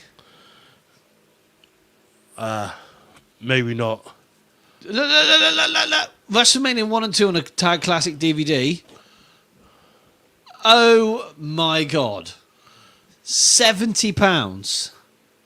Why are they so expensive? I don't know. Maybe I should. I'm speechless. Oh my God. Like, oh my God. That's Christ. that's mad. Oh, bloody I was hell. gonna say if that was pretty cheap, then definitely buy it. Right then, what's going on here on Pro Wrestling World? Teresa Noel, good to see you. Thank you very much for joining the show. You're not that old, by the way. Well, that's very kind of you, Teresa. Oh, we're going off topic here. We'll give you a couple minutes, Teresa, just to answer these questions. So, War Games was awesome. I was so glad Rhea Ripley gave Liv Morgan the wrath of the beating she deserves. Yes, very pleased about that. I'm very pleased, actually, Teresa, that the teddy bear brought me this. Look at this. The beautiful and amazing Marilyn Manson. Rhea Ripley. Rhea Ripley. I think she's incredible. I absolutely love her. I think she is that damn good. I think she's a great talent. Just not my. Just not your cup of tea. Nah. There we go. Goodness, no, don't do that, man. There's a woman out there for you. I mean, when you're done, use your tongue. Well, Bloody hell, bloody hell. Teresa. All I want is a flipping T-shirt with both of you on it. Well, that's doable, Teresa. Don't just assume That is doable. You want that, do you? You want that poster? Well, that came off WrestleCrate. You want to check it out. Teresa, where are you from here? Are you in the UK or the United States? I can't quite remember where you're to, actually. You're raising money for a cause. That's fantastic. What are you raising money for there, Teresa? What's your charity? I don't know. Love. Oh, well, she's playing with her dog. Oh, it's lovely. Very beautiful. Oh, bloody lovely. It's just what a lovely lady. Lovely lady. Yeah. Thanks for the support, Teresa. Thank you very much. Right then, Teresa. So tonight Fucking dare. we are we're doing an episode on the British Bulldog, Davey Boy Smith. So drop those comments below. And autism. Well, that's very close to us, Teresa. She's raising money for autism. Oh wow! I see. That means a lot to us. Yes. Yeah. Don't know if you know Teresa, but the teddy bear, his son, is autistic. Yeah. And ironically, my brother is autistic. Yeah. What are the odds of that? Yeah, it's getting more dinos now, which is good. Yeah. But Do- challenging at the same time. Do you know what Danny actually said the other day? He's just like, I have an old case. What the hell are you on about? I said, and he says, I've got an old case of autism. Okay. Because he was diagnosed, 95, 96? Yeah. No one knew what the hell was wrong with him. That was a tough time, though, Terry. Absolutely fine. Then he turns into a cabbage. That was a bitter pill for my mum and dad to swallow. Yeah. Yeah. I never really had that with mine. Was he just born with He it? was born with it. Yeah. We all know how your brother got his. That bloody jab. The jab, yeah. But Yeah. Dougie was born with his. Yeah. Yeah. Teresa, you are in the United States of Virginia Beach. That sounds like a fantastic place. It sounds better than where we're at right now. Here in I would love to come down and go for a swim with you there, Teresa. I bet you bloody would. Righty then. Right then, Teresa. Drop those comments below and let us know what your thoughts on the British Bulldog Davey Boy Smith. Right, let's get back to this. Have I got any Tiffy posters? You will do soon, Andrew. I'll send you some Tiffy photos later, Andrew. Just chuck me a message, remind me, and I'll Wax on, wax off. yeah, wax on, removal. wax off. Yeah, Yeah, yeah. look me up. I don't. Yeah, again. So I'm not very familiar with Davey Boy in WCW in 1993. He did challenge for the WCW World Heavyweight International Championship against Vader, Yeah, and was unsuccessful. damn shame. Would have been ideal. Would have probably helped him next run. Yeah, There we go. So 94. Bulldog returns to the United Kingdom and wrestles Ring Wrestling Stars, formerly Joint Promotions. He brought into the company Max Crabtree to be the next top star after Big Daddy retired in December 93 after suffering a stroke. That is right. Yeah, I don't really know much about that, to be fair. But we do know in 1994 to Yes. 1997, oh yes. this is it, guys. This is where you can take the lead on this one, really. This is your moment. This is my moment. To Your shine. time to shine, young man. So, Bulldog was sat in the audience for SummerSlam 1994. I can't remember who the interviewer was now. I want to say maybe Todd Pettingill, maybe. I can't remember. But they were going around and you had Jim the Anvil sat a couple rows in front. And they were asking about who do they think is going to win the main event between Brett and Owen for the WWE Championship. And Steel Cage. Classic match, by the way. Yeah, basically the Bulldog was there to support Brett, and the Anvil was there to support, to help Owen win, kind of thing. So, do you know what? Just seeing the Bulldog just sat back there again, just was bloody wonderful, and he come home, and it looked fitting. I wasn't so sure about his hairstyle. No, he's going through that. Well, he's going through a strange time with his hair. Because he had the braids, which were just hair extensions at the end of the day. And I think he had the braids removed and his hair was naturally quite, not long, but Yeah, you get my gist. yeah. Yeah. So this obviously was Bulldog's foot back into the door. And then on a Monday Night Raw, not long after, they finally had the payoff in a tag match. If they were doing it in your houses back then, at this stage, I think that would have been a main event, a tag match. But no, it didn't make it. It was on Raw. That Raw tag match, I know that's on YouTube because I watched it a few weeks ago. So it is on there. It was a good match. And there wasn't much more to that than 94. So he's already back in the company. But I feel like the Bulldogs,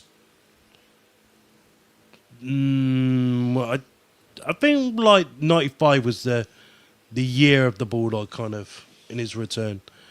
So most known for the Royal Rumble, 1995. Everyone knows that story. Yeah. What if he won? Then we would have had. If I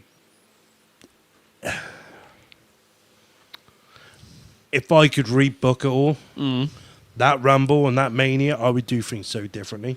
Because the Mania was terrible. Great logo. I mean, the only thing that I respect out that whole Mania is Bam Bam Bigelow. The rest of it was, and Pamela Anderson. I respect her in more ways than one. Yeah. But, yeah, I mean, I think they could have done so much different. But then, not being a mark, but I'm kind of glad Shawn Michaels did win. Yeah, yeah. It's hard, but I felt like Bulldog could have done something big that year. And can you imagine if Bulldog won that Rumble and Bret Hart beat Diesel that night at the Royal Rumble? And they could have had their rematch main event in WrestleMania 11. That would have been cool. Who was Brett facing at Mania 11? Bob Backlund. That's right. I mean, it was proven that Backlund did take the title off from Survivor Series. Survivor Series 94, yeah? Yeah. That's great. I don't think I've ever really watched that show. It was good. Owen was gold in that match. No, Survivor Series 93 is when he got all the Hart brothers facing against... That's when they teased Owen turning. Yeah. But yeah, 95, Bulldog was number 2, Michaels was number 1. They went the whole match, and Bulldog got screwed. He eliminated Shawn Michaels with only 1 foot touching the ground, and they played the British Bulldog theme song. They did. Goes to the turnbuckle. Rule Britannia. And then Shawn comes in and pushes him off. So he got screwed. People say Brett got screwed. I think Bulldog got screwed back then. I think so, yeah. That's did get pretty screwed. And then, Shawn Michaels went off and did bigger things, and Bulldog got... Well, me personally, I don't mind this. I know you're not a fan of this. I don't know why. I just don't know what... I think for me, looking back, I always saw Lex to be such more of a bigger deal. WWF champion material. Yeah. Like... Wait, he never was he? No. No, but like, he had the right presence, he had the right physique, he had the right look, he had the right character. Especially in this time, in the 90s, it would have been perfect. And I felt like, he had a pretty big moment at Mania 10 in 94, and I kind of felt like just come down a bit. I always saw Lex to be a huge deal, not in a tag team. And I felt like, let's just do that with him. And I think, I know you were a fan, but... What, of Lex or the tag team? The Allied Powers. The Allied Powers, yeah. But being in the Allied Powers for Lex, like him and Davey got along well for more ways than one. But it also pushed Lex out of the company because he wanted a different direction in his wrestling career. Totally get it, because he knew he was better than what he was doing. Do you know what I mean? Right, so... This is a great episode, guys. Great episode. So I'd chuck this differently at you. You remember the Lex Express? Yes. Right, so he would tour in that bus, and he would go around to see all these people. And he was very arrogant to a lot of his fans. Was he? Very, very arrogant. Rude. He did not want to know his fans. This has come across like through other people doing shoot interviews and all that. I never knew this. And this is some of the reason why they didn't go full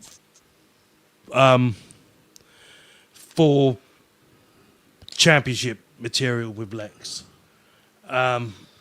Whilst all this was going on, Bret Hart was getting the crowd. Lex was not Brett was great with the people. Brett stayed, signed everything. Lex, like, right, that's enough kind of thing. Lex hated it. Interesting. So, yeah, where do you go from there? Is that a guy you keep in the main event scene as your baby face of the company who doesn't really like the people? It's hard. Yeah, I get it. And, yeah, as Tommy said right there, Lex worked as a narcissist. I think that would have just been just a great heel. Or keep the narcissist gimmick as a face even. But trying to turn him like Hulk Hogan and travel America, no. Yeah, it was a bit cringy. It was very cringy. Yeah. So cringy. Yeah, I think the narcissist would have worked. But yeah, I personally like the Allied Powers. I think it's because I like the theme song. I like the pyro, and I also like Lex and I like Bulldog, and I just felt like if they weren't going to put them as a tag team, they wouldn't have had anything for them to do at that WrestleMania. So who did they face? Is it the Jacob and Eli Blue? DOA, yeah. The Harris brothers. Fucking DOA. Is that what they were called? Or were they called? Jacob and Eli Blue, yeah. What was the name of their tag team? Yeah, the Blue Brothers. The Blue Brothers, that's it. Yeah. With Zeb Colt. Oh, Zeb Colt. Yeah. Yeah. Zeb Colton. Yeah, so it was not good. But eventually we did get the ultimate match, and that was Yoko and Owen, who just won the tag titles at that year's WrestleMania. Great match, great choice. They wrestled the Allied Powers in your house. In your house, one. I think it was 1 or 2.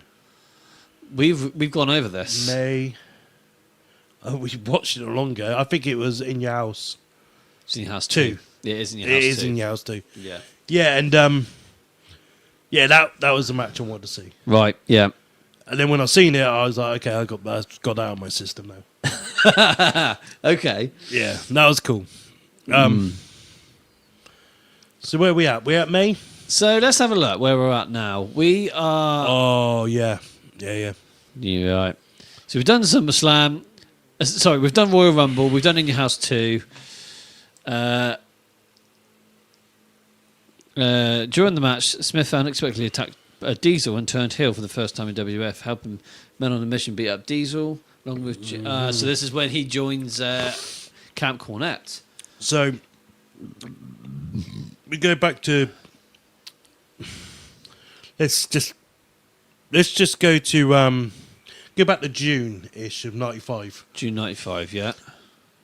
King of the Ring. Ah, right. I've said this many times, right, and I still stick by this. I feel like Bulldog should have won that King of the Ring. 100%. So, obviously, it's a King of the Ring. I mean, God, you had Shawn Michaels in it and The Undertaker in this. I just felt like Bulldog should have won this. And then that would have then set them up in the main event of SummerSlam against Diesel. And then you turn Bulldog heel. A few weeks later, turn him heel and then build that as your main event. And they bloody well done that anyway. Yeah.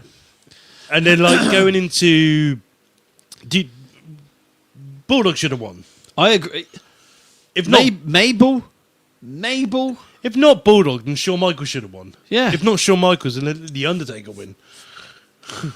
I think if they had a different direction in 95 with that King of the Ring, then leading into SummerSlam and then Survivor Series, the stories would have been insane. Yeah. Mabel was the wrong guy. Yeah. 100%. I think Survivor Series, leading even up, getting to Survivor Series would have been even bigger and better. And it was a great Survivor Series anyway, Survivor Series 95.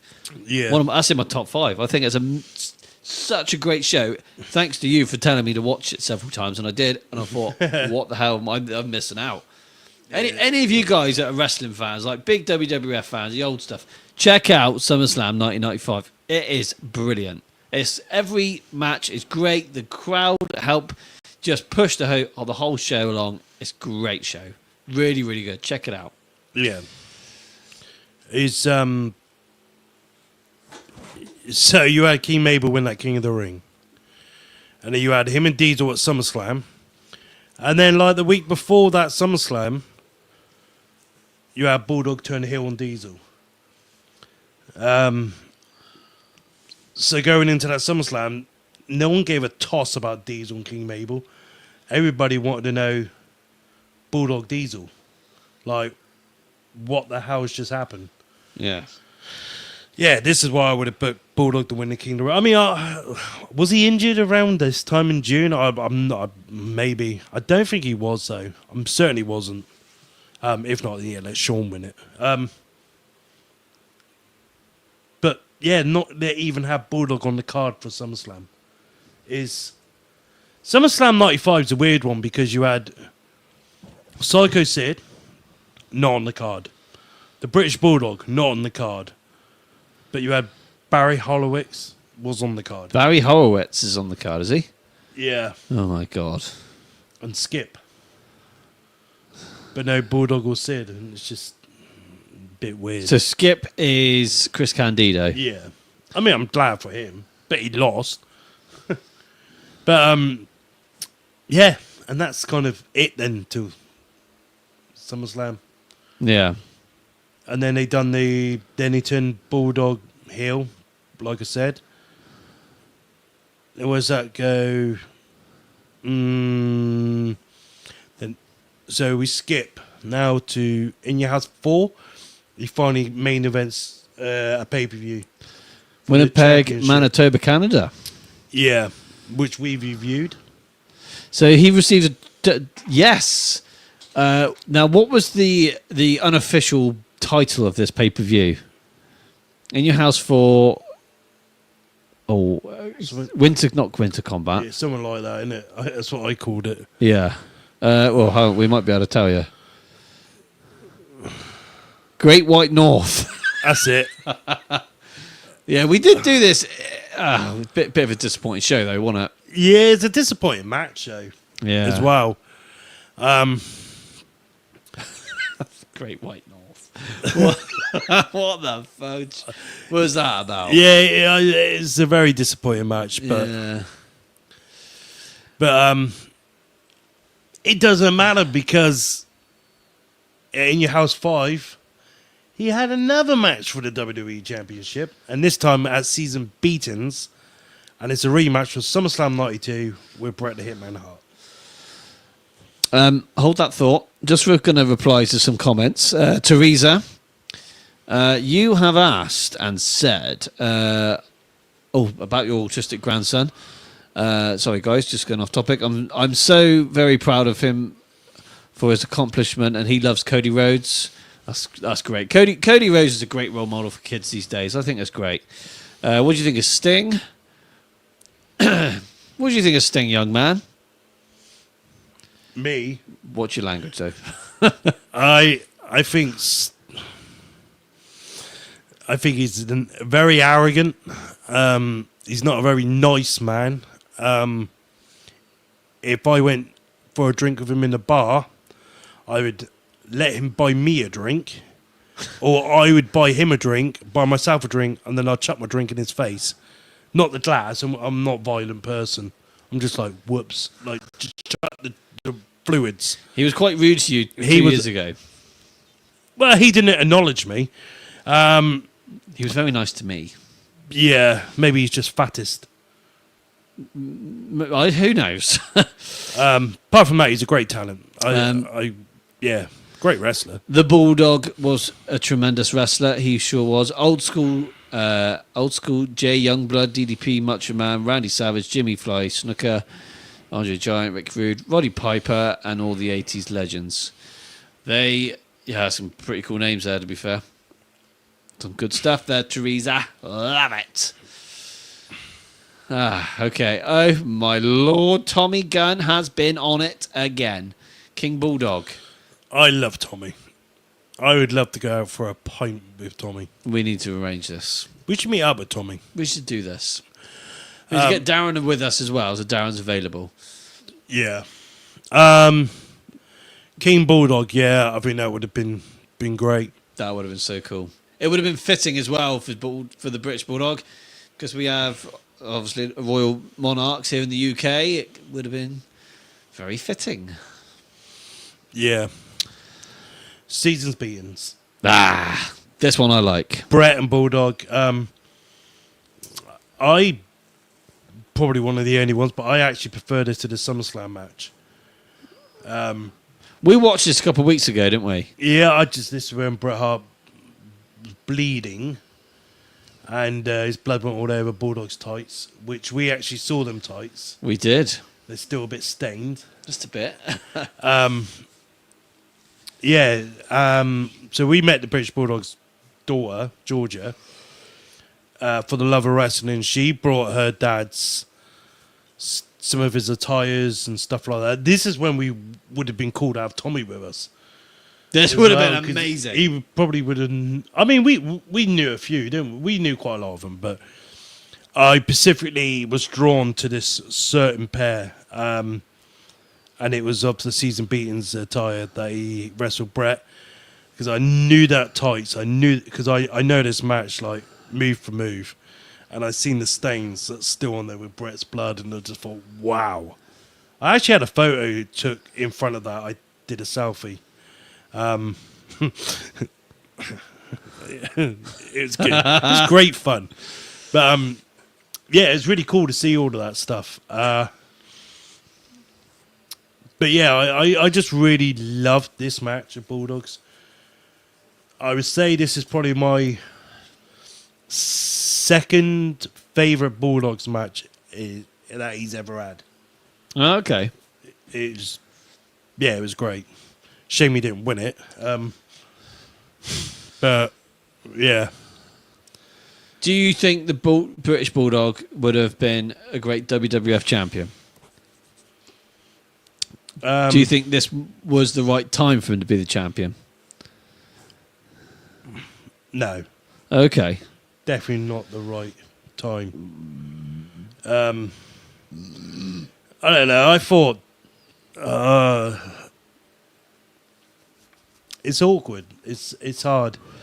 In some ways, would I have wanted British Bulldog to win King of the Ring and then fight Diesel at SummerSlam, beat Diesel at SummerSlam, become the champion with his new heel gimmick, and then he could have dropped the belt to Bret Hart at Survivor Series 95?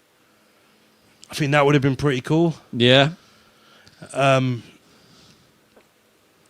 it's hard. It's hard to call. You're right there, Tommy. British Bulldogs attires. He was on point. I like the fact that he used to alternate between tights and trunks. Yeah. I used to like that. What do you prefer him in? I prefer him in trunks. Oh, I'm tights. Yeah. I'm tights. Always tights. I think I liked him in the trunks because I felt like he would move better, and I just loved his look. Did you not watch?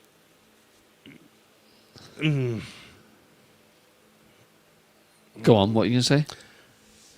I just think he looks so much better in tights. Yeah. I think what threw me off, Tommy's just said it, the tights and tassels. I felt like the trunks and tassels suited better.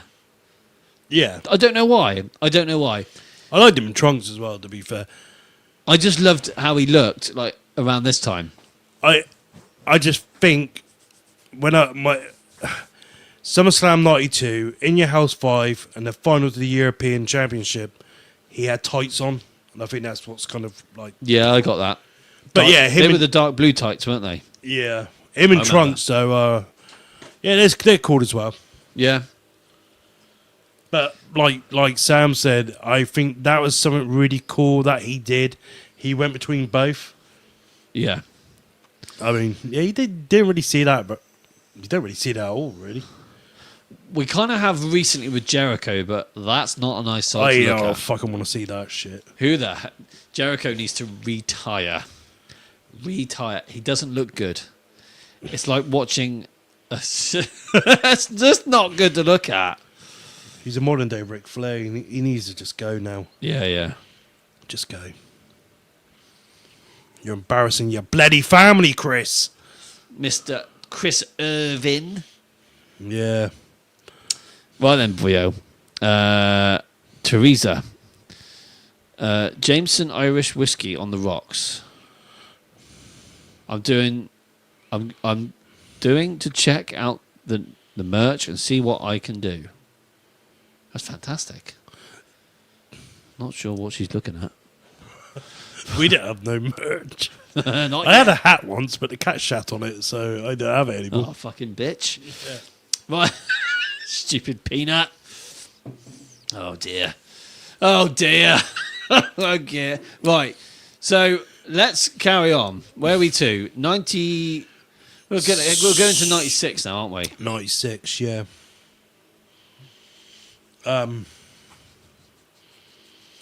Made it into the final four, the Royal Rumble.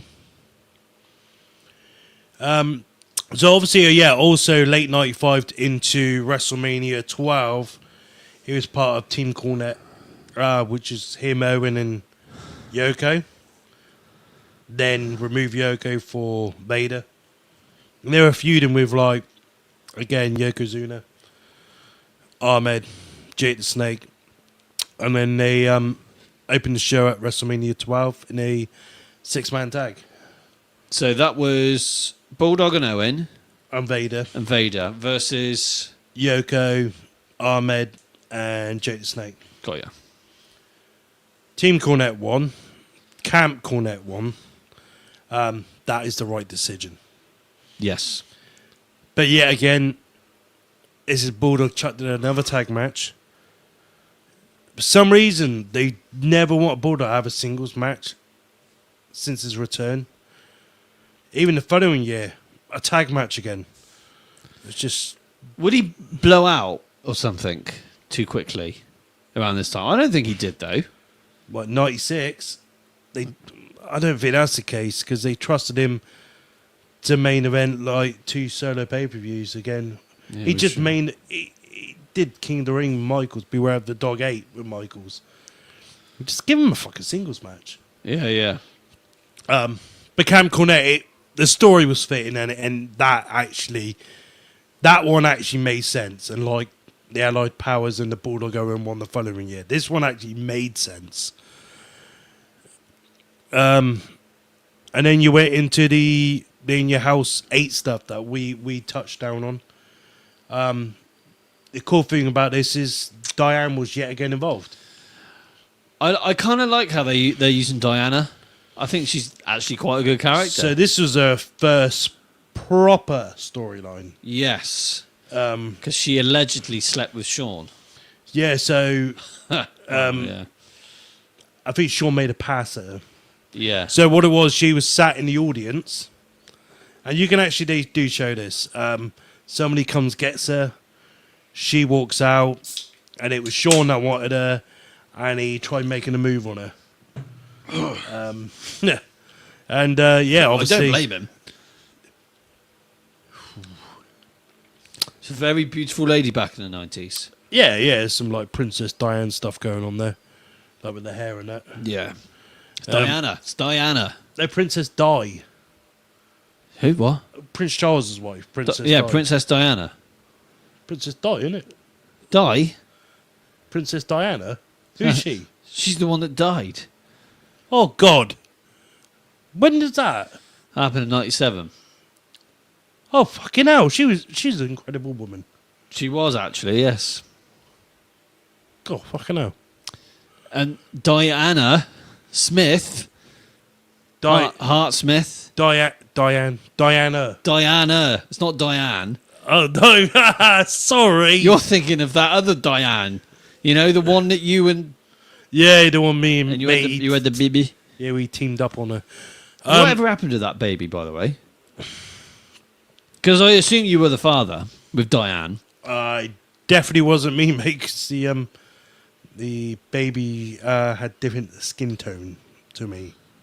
Oh. It was, so unless Ebony. yeah, I don't think Beautiful child. it was a beautiful child. Lovely eyes. I noticed that. Lovely eyes. Definitely don't have my blue eyes because of the old Ebony. ebony. Anyway, so carry on. So King of the Ring. We're at King of the Ring 96, yeah? We've already done that. No, Yeah, King of the Ring. Yeah. So did I can say that Diana's caused a lot of grief. He always does this to me. Bloody Diane. Bitch. So yeah, him and Bulldog and Michael's this feud. It went on for a little bit, Yeah, and I thought this feud was good. but it went on the right amount of time. Yes, I agree. I just didn't really enjoy the ending of this feud I know what you with Mr. Perfect helping. Did then turn heel later in the year anyway. I didn't fucking understand that. Then Mr. Perfect Kurt Hennig goes to WCW anyway. I've had enough of this. This terrible. But they should have put the belt on Bulldog. That's it. I'm going to go to WCW. Yeah. It's kind of how it seems. So and then in your house 9, which is we're going to be doing soon. Team Cornette team up again Yes. and have another 6-man. They were quite a dominant trio. Yeah, that was about that. That was just the build Vader. Yeah. SummerSlam, him and Psycho Sid. And then it was just like they kind of Bulldog started to come back down the ladder a bit here now. Because Vader was going up. Yeah. So it's just the way it works. Bit of an escalator. And Owen just come off of injury and they chucked them both together to face the Smoking Guns at Mind Games That's right. Yeah. in your house 10. Yeah. Fantastic tag match. Also, if you watch that, we'll watch it all together. So I can't wait for Mind Games. I love mind games. What a main event. So yeah, this is when and at the time they had the Sunny thing which they messed around with. When she was with the Godwins. Smoking Guns. Smoking Guns. Yeah. Ba-bang. Bit like you, Tommy Gunn. Yeah, sexy bugger. And Umi, what are you doing? Make your mind up where you want to watch us, buddy. can't get enough of it. You bloody love it, don't you? I'm doing a check on the. Oh yeah. He could have won 96 instead. I think Tommy. I think he struggled to construct matches. Maybe he was great being led, not as good leading. That's a good point. I would like to have seen him more macho versus Bulldog at this point. Yeah, I think Macho Man's overrated personally. Like, around this time in the 80s, he was amazing. 90s, I don't think he's as good. What? No. Macho Man in the 80s, Yeah. amazing. Yeah. In the 90s, like WCW, I don't think he's that good. WCW, no. No. I thought you. Yeah, I agree, Tommy. That's what I was. I was like, Oh, sorry. No. I'm not saying Macho Man was overrated in WWF. Like, absolutely not. But like in the okay. 90s, it was just a total. yeah. Ugh. I mean, Macho Man and Ric Flair WrestleMania 8 was fucking incredible. Yeah. What a great story as well. But I just felt like they. Yeah, no, you just threw me off there. Sorry, I did. I almost threw myself off. He was not used properly. They chuck him on commentary, and then he leaves, and Vince is Probably because he was shagging his daughter. I don't blame him, especially after the pictures I've seen. I don't blame him either. To be, yeah. Oh. Anyway, Yeah, we're where are we at? we are at. We're end of 96 now, aren't we? We are, yeah. Oh yeah, Owen and Bulldog wins the tag titles. Yes. Would you like to? Me and Sam, we did an episode on our tag teams, and Bulldog and Owen scored really high between both of us as a tag team. But they're like one of your... If They are probably... I wish they were more of a consistent tag team for a lot longer. Yeah. They would have been so good. Yeah. I would have liked to have... So Brett left, obviously, in November 97. We all know what happened there. If Bulldog had stayed and stuck with Owen, I think they would have had some even better magic than what they had earlier that year. Yeah. Because I just love them two as a tag team. I just love the fact that they would bicker, and then 1 minute they'd be really supportive, then the next minute they'd be bickering and they'd be arguing like actual brothers. And then you'd have this chemistry in the ring where they would be trying to help each other in the ring, and then they wouldn't be helping each other in the ring because like Owen would be turning his back, talking to the crowd or something when Bulldog's trying to tag someone in. Like, it was comical as well. Yeah. I just thought they were so bloody good. I just thought they were insane. Yeah, but it wasn't a... I wanted more out of it. Owen chucks Bulldog out the Royal Rumble, 97. Yes, exactly. That was cool. Yeah, was and cool. then they have that the Raw after. You call me an idiot, blah, blah, blah, blah, blah. And then they eventually have to settle it. But you can tell in that interview, Bulldog's trying really hard to compose himself because he knows that them two are just having a great time doing it all. It was like the Bulldog was the mature big brother.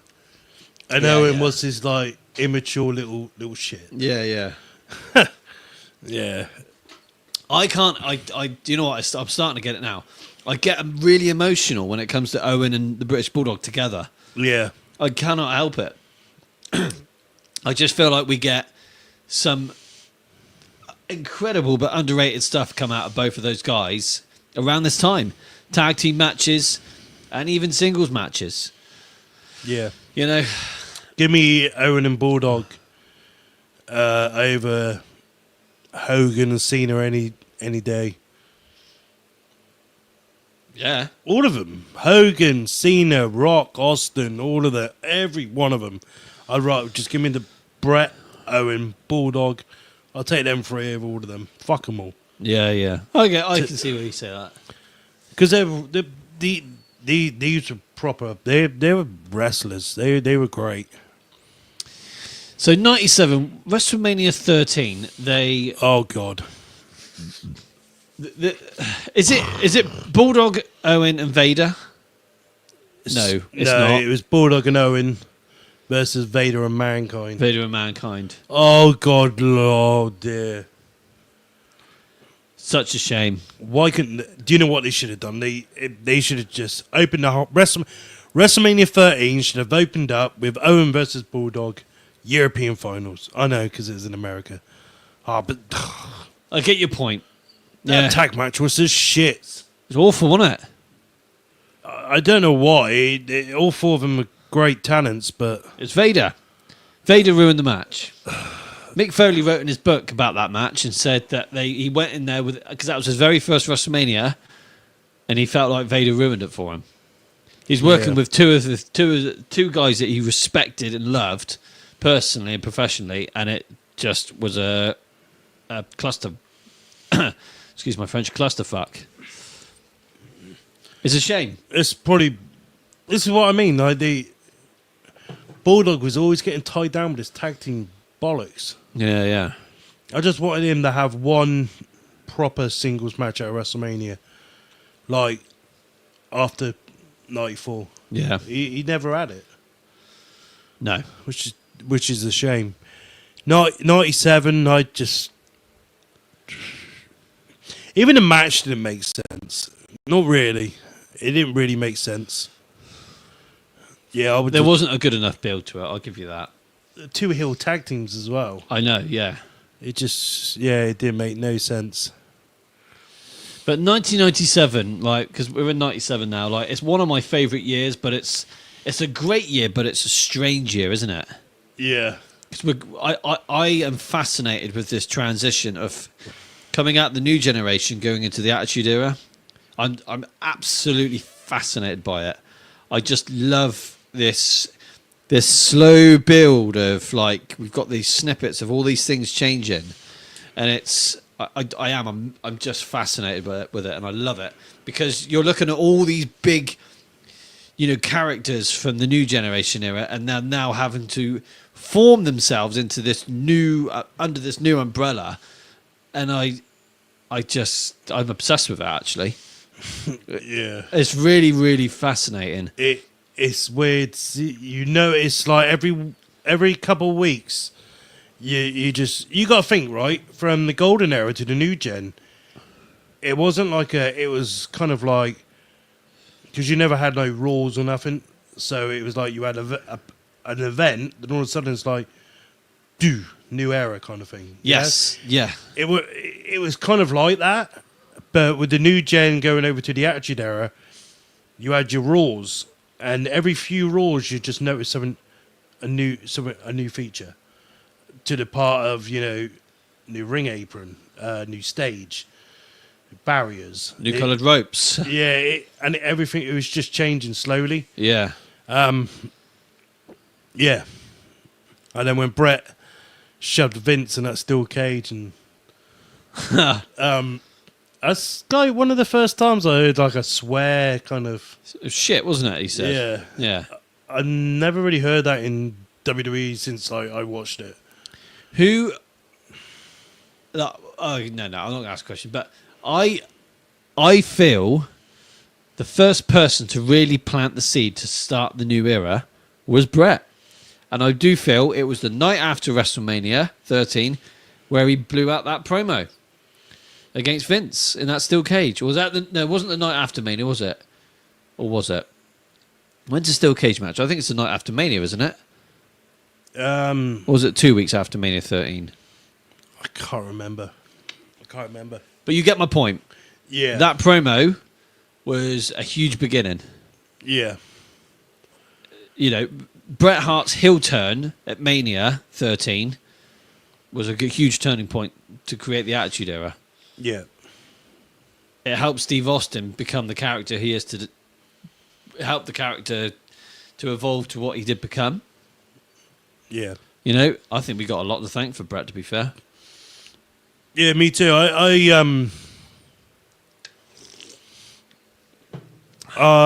Bret Hart was heel stuff was fucking awesome. Yeah. I loved his heel work. And obviously it's Bret and Owen and Bulldog together was great. But before they got back together, obviously they were in a in-depth feud with each other. A feud, but yet they were tag team. They're feuding with each other whilst in a tag team, and it was so strange. Yeah. But then this brings us to something I know you like, and that's the European Championship.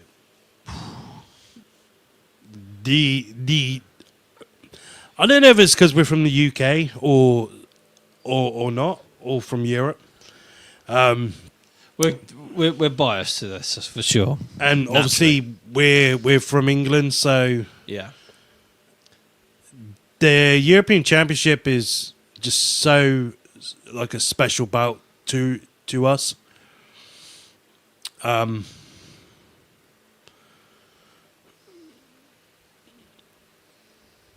You lost your train of thought there, haven't you? Yeah, I'm just reading that comment. Well, Alex. Yeah, Alex. What? So he's referring to what I said. Okay. So you know what I said about Brett? Yeah. Because I said I think that the Brett is the one to help start the Attitude Era. Because it doesn't happen straight away. I'm not saying I am kind of saying he started it. I feel like Brett planted the seed, 100%. Like him turning heel and helping the direction of the company in '97. Yeah. Like Brett as a heel throughout that whole year, the New Heart Foundation, anti-America, amazing. Some of the '97 is like one of the best years of Brett. I fucking love that Heart Foundation. It's a hard one with this because it's when do you say the Attitude Era started? Like, but Yeah, I think Brett's definitely a main factor in it going to the Attitude Era, because you got to think, like, a lot of people say, "Oh, Stone Cold." The stuff with Stone Cold was the term for the Attitude Era, but all of that was connected with Bret Hart anyway. So That's my point. I Exactly, don't know. yeah. I would definitely say Bret Hart was the one that planted the seed.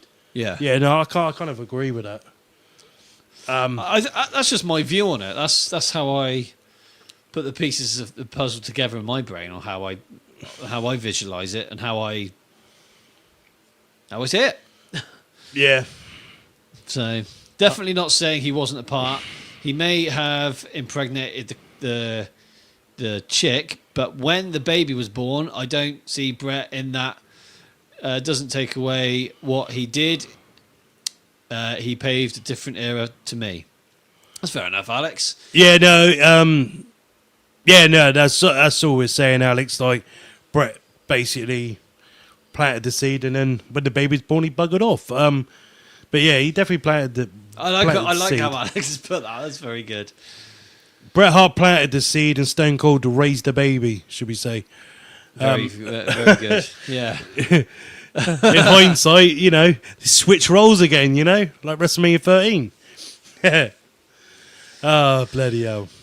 So, European Championship Finals, European Championship Finals. Berlin, Germany. This is the one. This is the one that I get really emotional about, guys, because this is like one of my favourite matches ever. I absolutely love this match. It creates that belt, which is hung over there. It was our first type of UK championship, the first thing to represent us in the WWF, and it was a big deal for us. Yeah. That European Championship was a big deal. That's why us UK fans and people from Europe are disappointed when it was retired in 2002. We're like, no, that's our belt. And people still want it back now. But like, I kind of like, you listen to like Bruce Pritchard's podcast and various others, and they use the European Championship as a bit of a wash away type of belt. It worked for its time. Yeah. And I think it wouldn't have ever have worked later on, going down like into the PG era and stuff. It would have been just demoralised for sure. Yeah, I think us having the United States is on the main show wiped the European level. And to be fair, like, the United States is just so historical, so I get it. Yeah.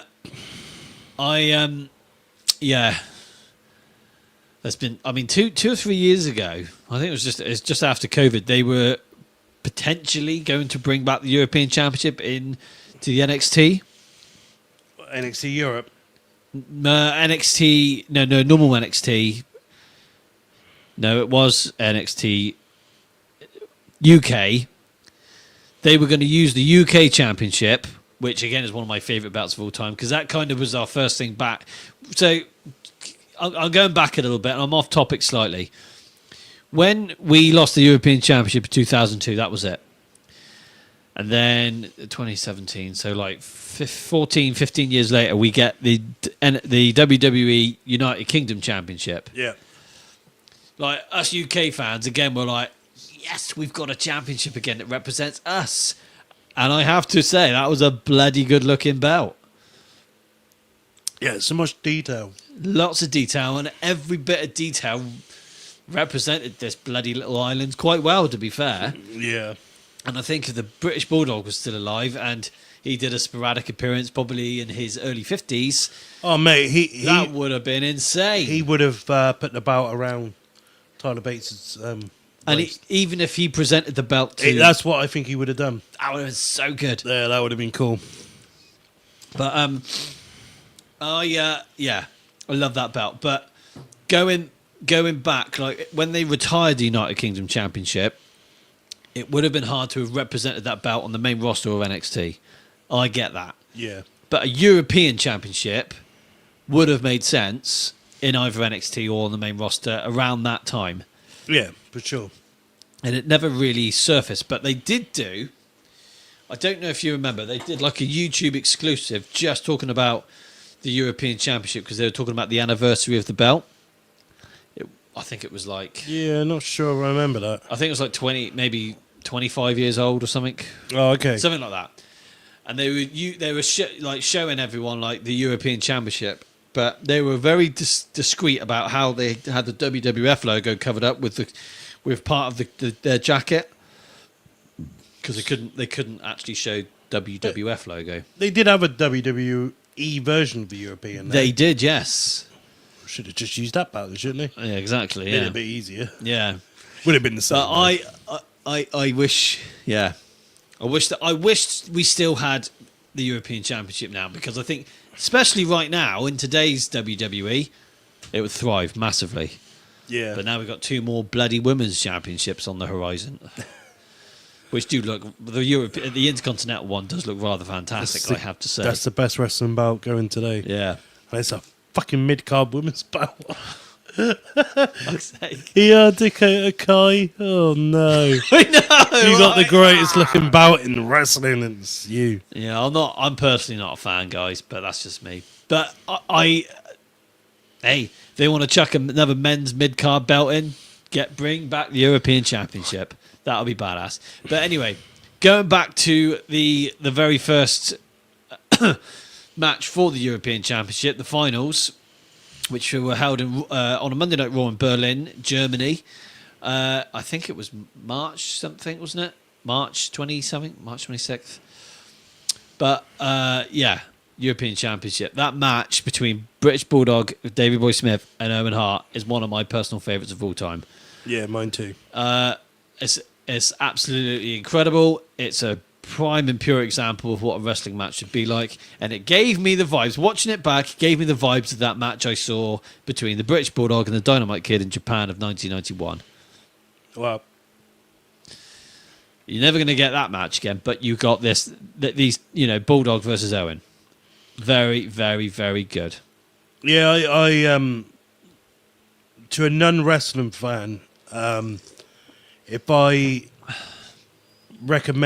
could recommend one wrestling match to anyone, it would be this match. Yeah. And this match was perfect. It was, yeah. Everything from spinning on the floor to then going into a wrist lock takedown to chucking him outside the ropes and opening up the ropes for him to let him back in, from Bulldog doing a handstand on his head. The whole match was just... It was just incredible. The athletic ability from these two is second to none. And going back to earlier, when I said Bulldog Brett was my second greatest of all time, this match we're on about now is my greatest Bulldog. Yeah, my greatest. This is my greatest Bulldog match. This is my greatest Bulldogs match, but It's not my favourite Owen match. My favourite Owen match is Owen and Brett. Owen and WrestleMania Brett 10. 10, yeah. Yeah, same. This is my greatest Bulldog match. Yeah, this is my second greatest Owen Hart's match. Fair enough, yeah, I get it. Yeah. Just, yeah. Yeah, them two matches, what we just mentioned, Brett and Owen and Bulldog and Owen, like, it's just that's what they're the matches I look for in wrestling. That's what I enjoy. It's nothing flashy. It's just good, solid wrestling. Yeah. Yeah, that's what I like. And do you know what I like about both of them? It's PG. So That's gonna touch a nerve for some people today, isn't it? no, it's because of our chat we had earlier. Yeah, I know. It's like the I think you had a valid point though.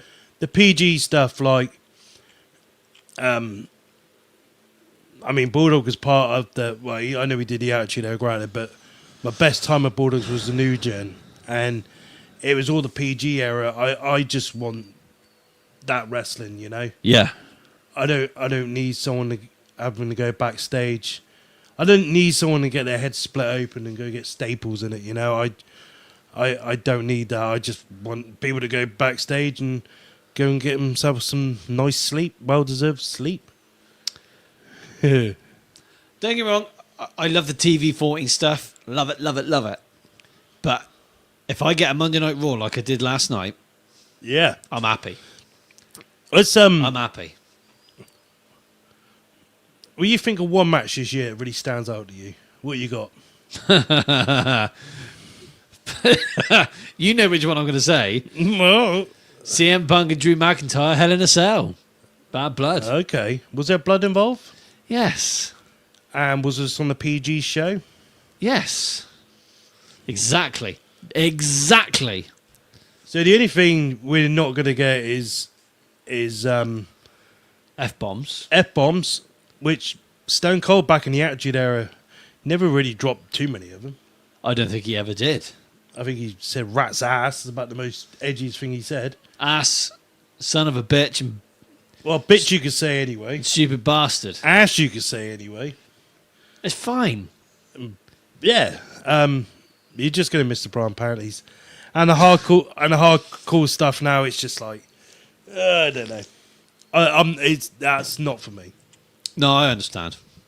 I would have liked to have seen it again for a little bit of shits and giggles, you know. It's never going to be like it was 25 years ago. I don't think they just couldn't do that like they did back then. It didn't work when we had the 24/7 bout. It's not going to work now, is it? No.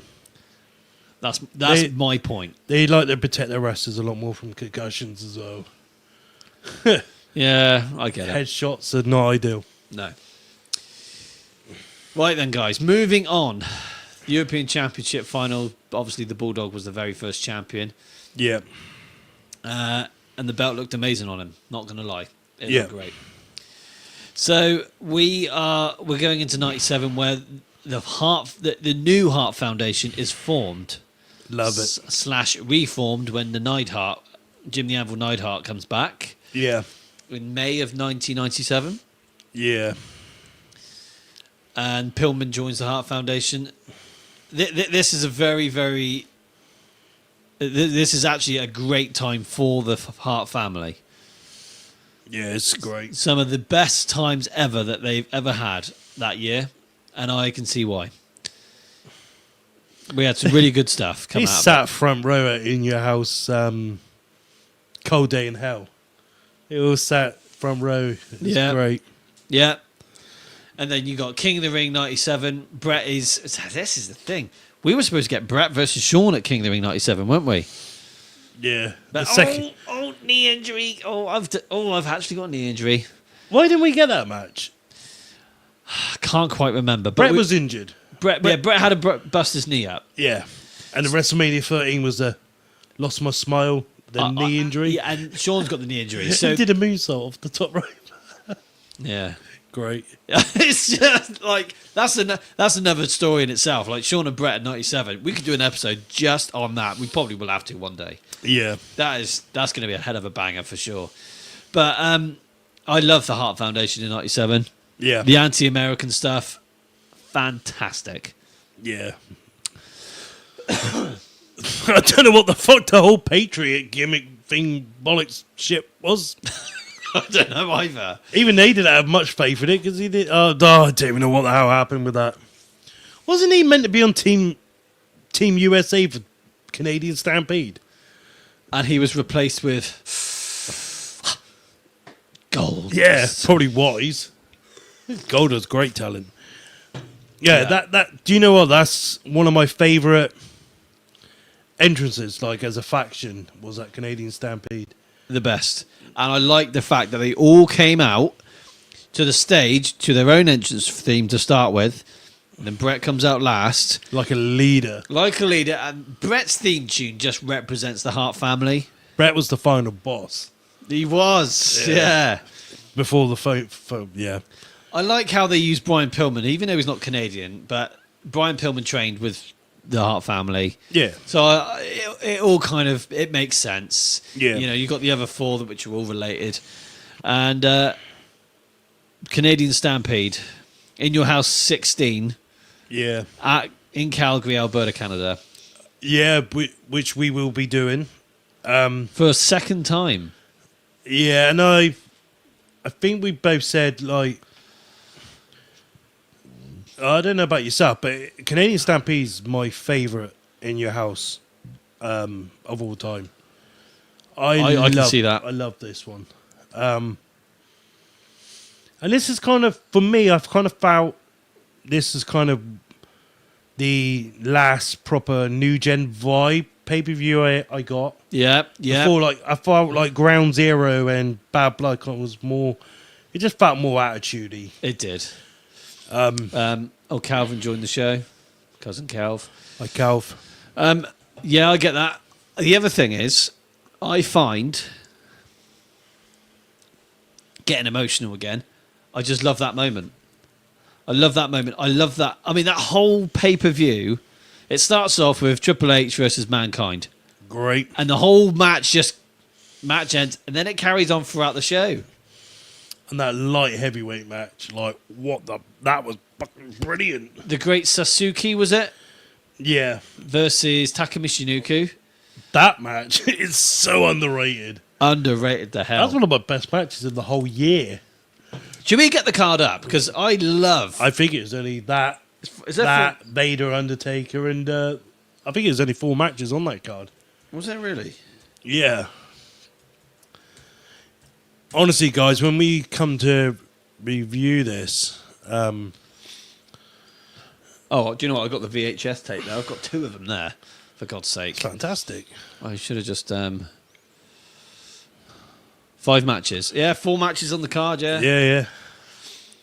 So Hunter Hearst Helmsley versus Mankind ended in a double count out, but they continue fighting throughout the whole show. The Great Sasuke versus Takamichi. This match basically just helped put on that. Yeah, we need a light heavyweight division, just like WCW with the cruiserweight. But that match was fantastic. It was so good. Taker versus Vader wasn't so good. That's probably the week. That light heavyweight contest was a lot better than that championship match. Yeah, Taker was champion '97, wasn't good anyway. No, not until SummerSlam. That's the only one. That was a fantastic match. Yeah, but that was against and the Hart Foundation.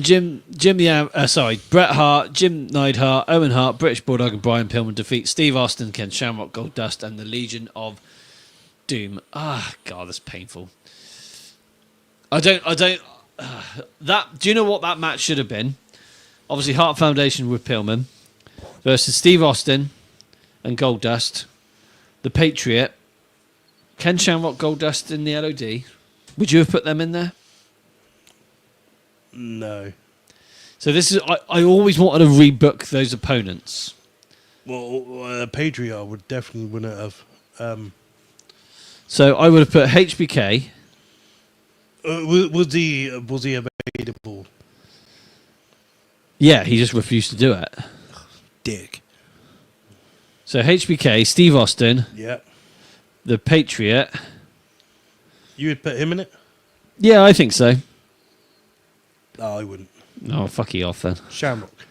Of course Shamrock was in the match, wasn't he? Yeah, Shamrock. Because he was feuding with Bulldog at the time. Yeah. HBK, Stone Cold, Shamrock, and... Goldust because he was feuding with Brian Pillman. How many can we have? 5? Yeah, we need one more. I would have gone for LOD You would have put LOD. over Goldust. But LOD literally had no... But it's LOD. I know, but... They're the most legendary tag team of all time. Look what happened to LOD, though. Yeah, I know. I know. I don't like their WWF run. But you imagine the Hart Foundation. You got to think. This was the Hart Foundation's special match. Yeah. This is their proper team. They were teaming up. You think if they beat Stone Cold, Shawn Michaels, Ken Shamrock, and the Legion of Doom in Canada. Like, That's a big deal. I get it, yeah. I mean, yeah. I don't know. And plus, you're coming off the back here of LOD, Owen and Bulldog kind of stuff as well. Yeah, I get it, yeah. But Shawn Michaels was a fucking dick about them. He was such a moron. Oh He dear. regrets it though. He does. The matches he knows that him and Brett could have had. Yeah. Yeah.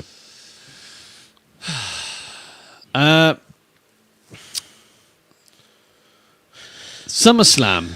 Him and Shamrock. Him and Shamrock. I love that. That's a very, very good match. Dog food. Yeah. Yes. That's a famous scenes you see a lot.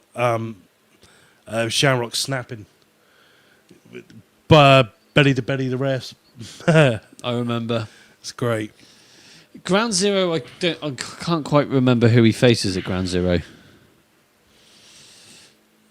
No.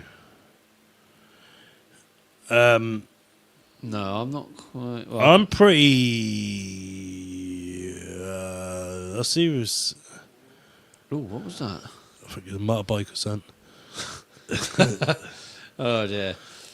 Um, Oh, here we go. It's a tag team match. It's a four-way elimination match for the vacant WWF Tag Team Championship. So, going back into '97 a little bit, Bulldog and Owen are actually the tag team champions, and then lose the championship belts. I think on May 19th yeah. to Steve Austin and Shawn Michaels. Shawn Michaels, yeah. Yeah, they don't actually regain the gold again, No. which is sad. So the Headbangers defeat the Godwins, the Legion of Doom, and Owen and the British Bulldog. Yeah, I remember. Well, I'm sorry, but all these tag teams on here, why the bloody hell did he put the Headbangers over? Because they kind of were over, weren't they?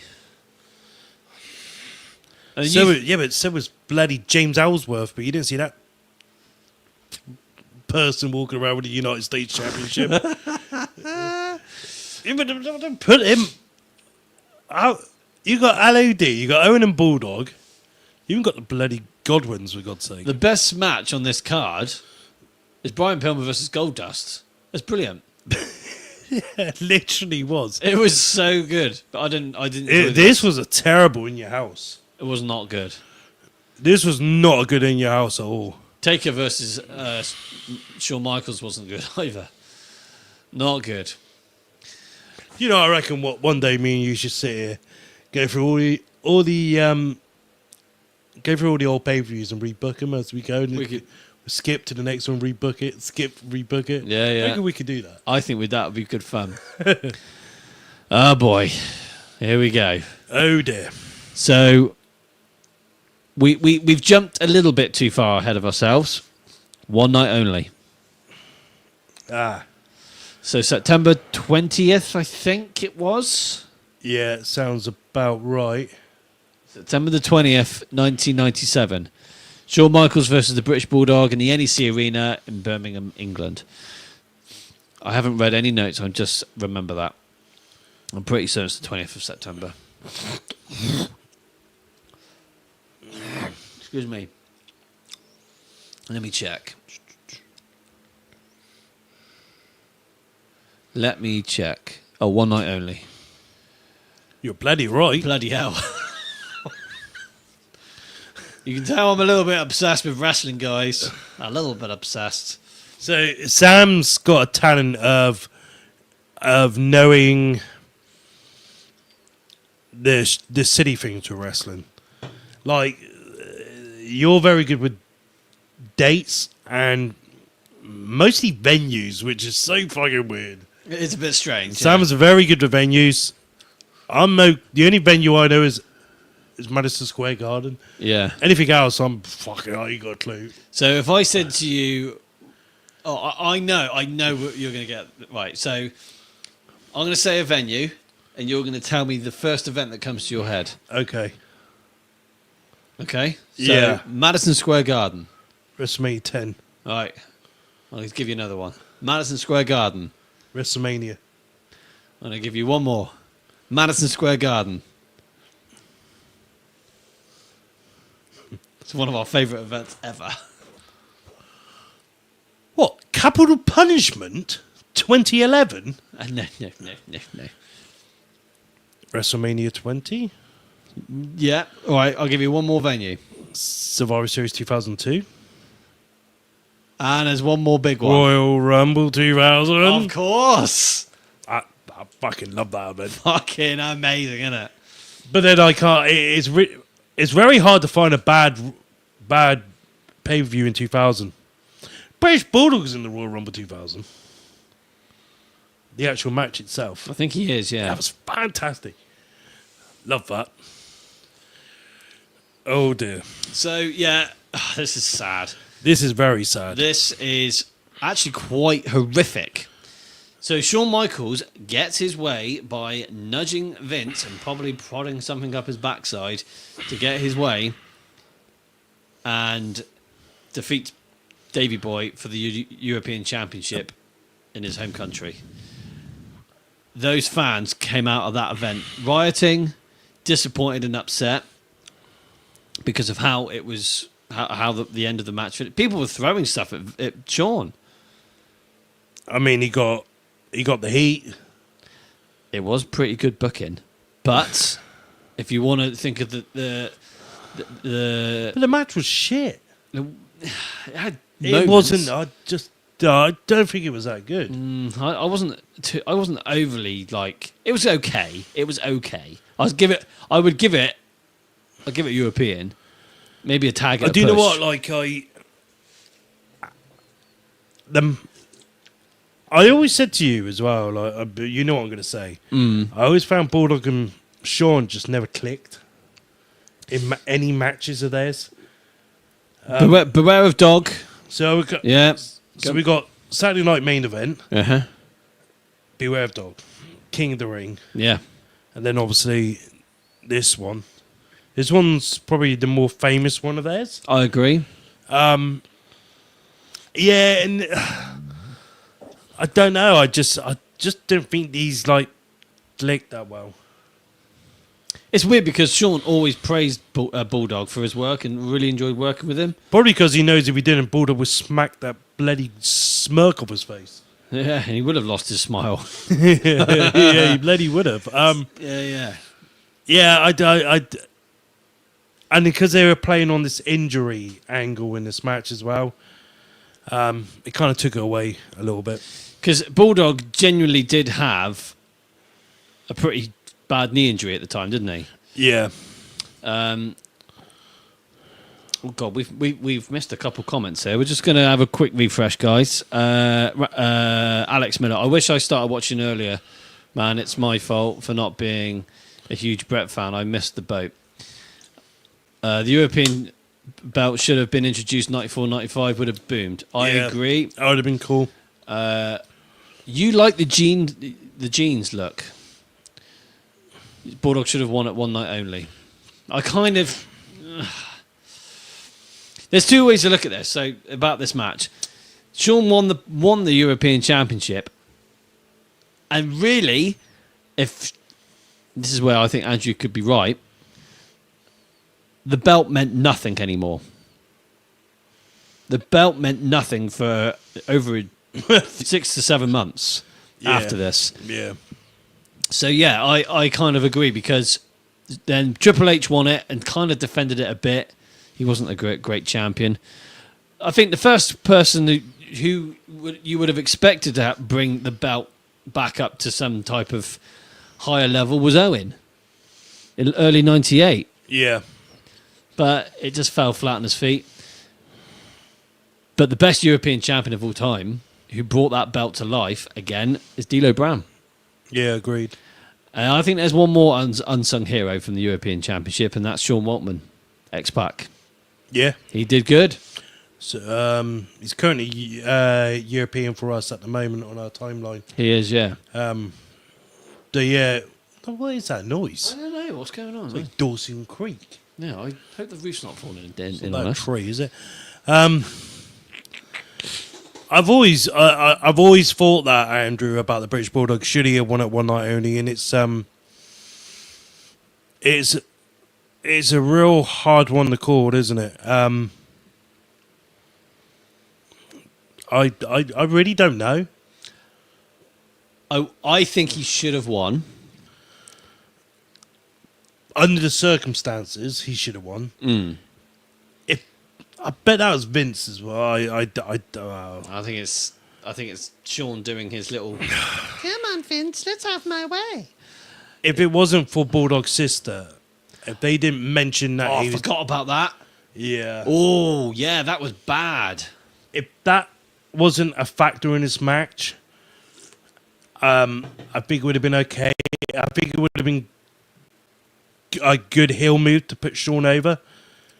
If he done something with that bout afterwards, which he didn't, but at the time we didn't know. We didn't know. Because of Bulldog's sister's situation was involved in this match, I think Bulldog should have definitely won. I think so. I forgot that he dedicated the match to his dying sister, Tracy, who had cancer. Yeah, that's. And then I mean, do they really anyway. need that heat for Sean to win? Like, Didn't she die the following year? yeah, I believe so. Yeah, Jesus. yeah. Right. This is shame. That's a big shame. Yeah. Right, so we've done Ground Zero. Let's jump into In Your House 18 Bad Blood. Oh, So- not that event. So we Uh, reviewed In Your House 18 Bad Blood about a year ago, and that was bloody funny. And- so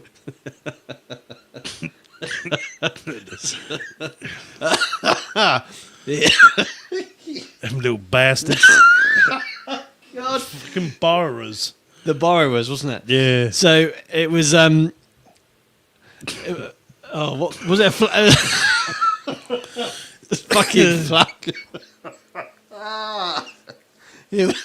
Oh, shit.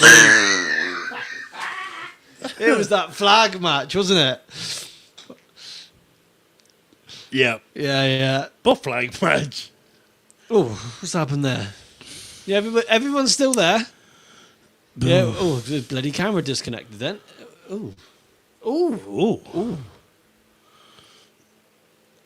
I didn't like that. God.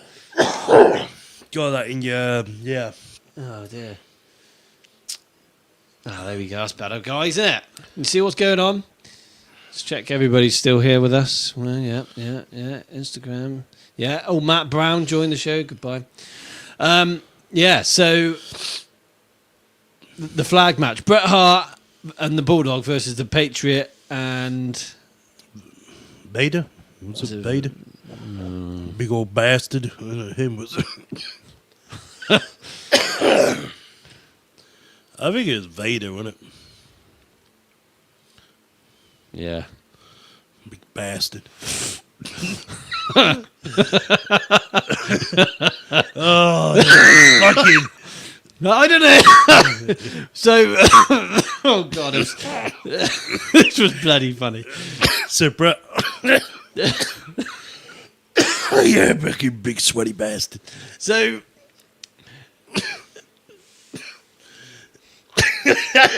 And them little bastards.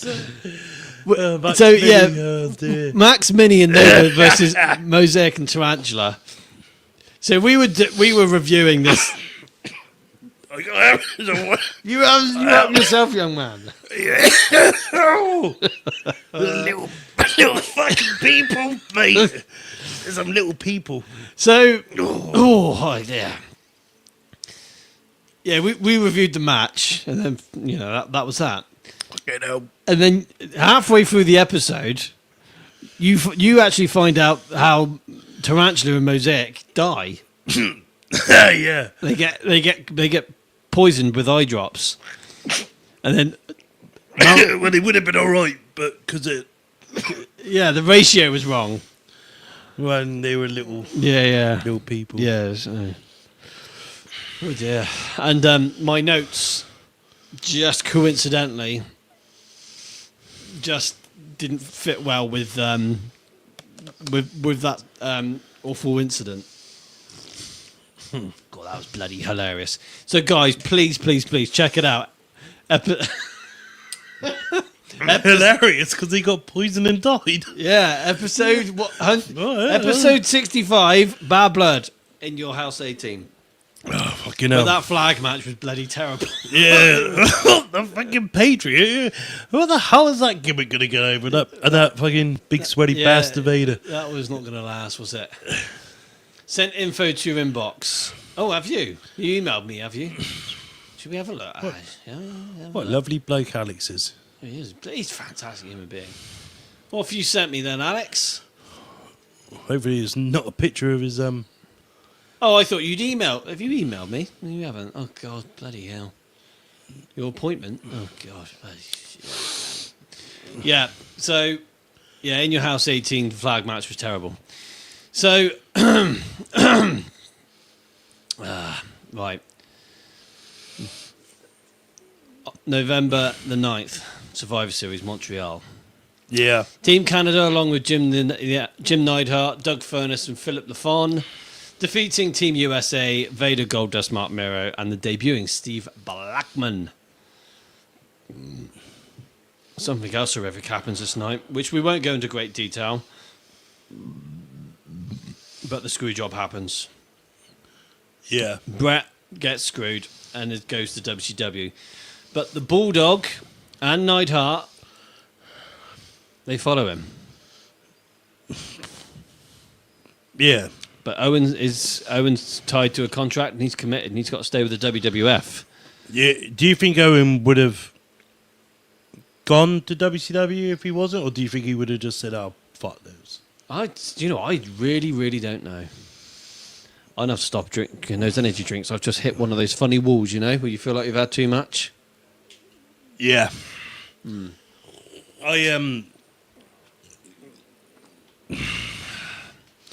I just wish Bulldog and Neidhart, whatever. I just wish fuck him. Goey, but no.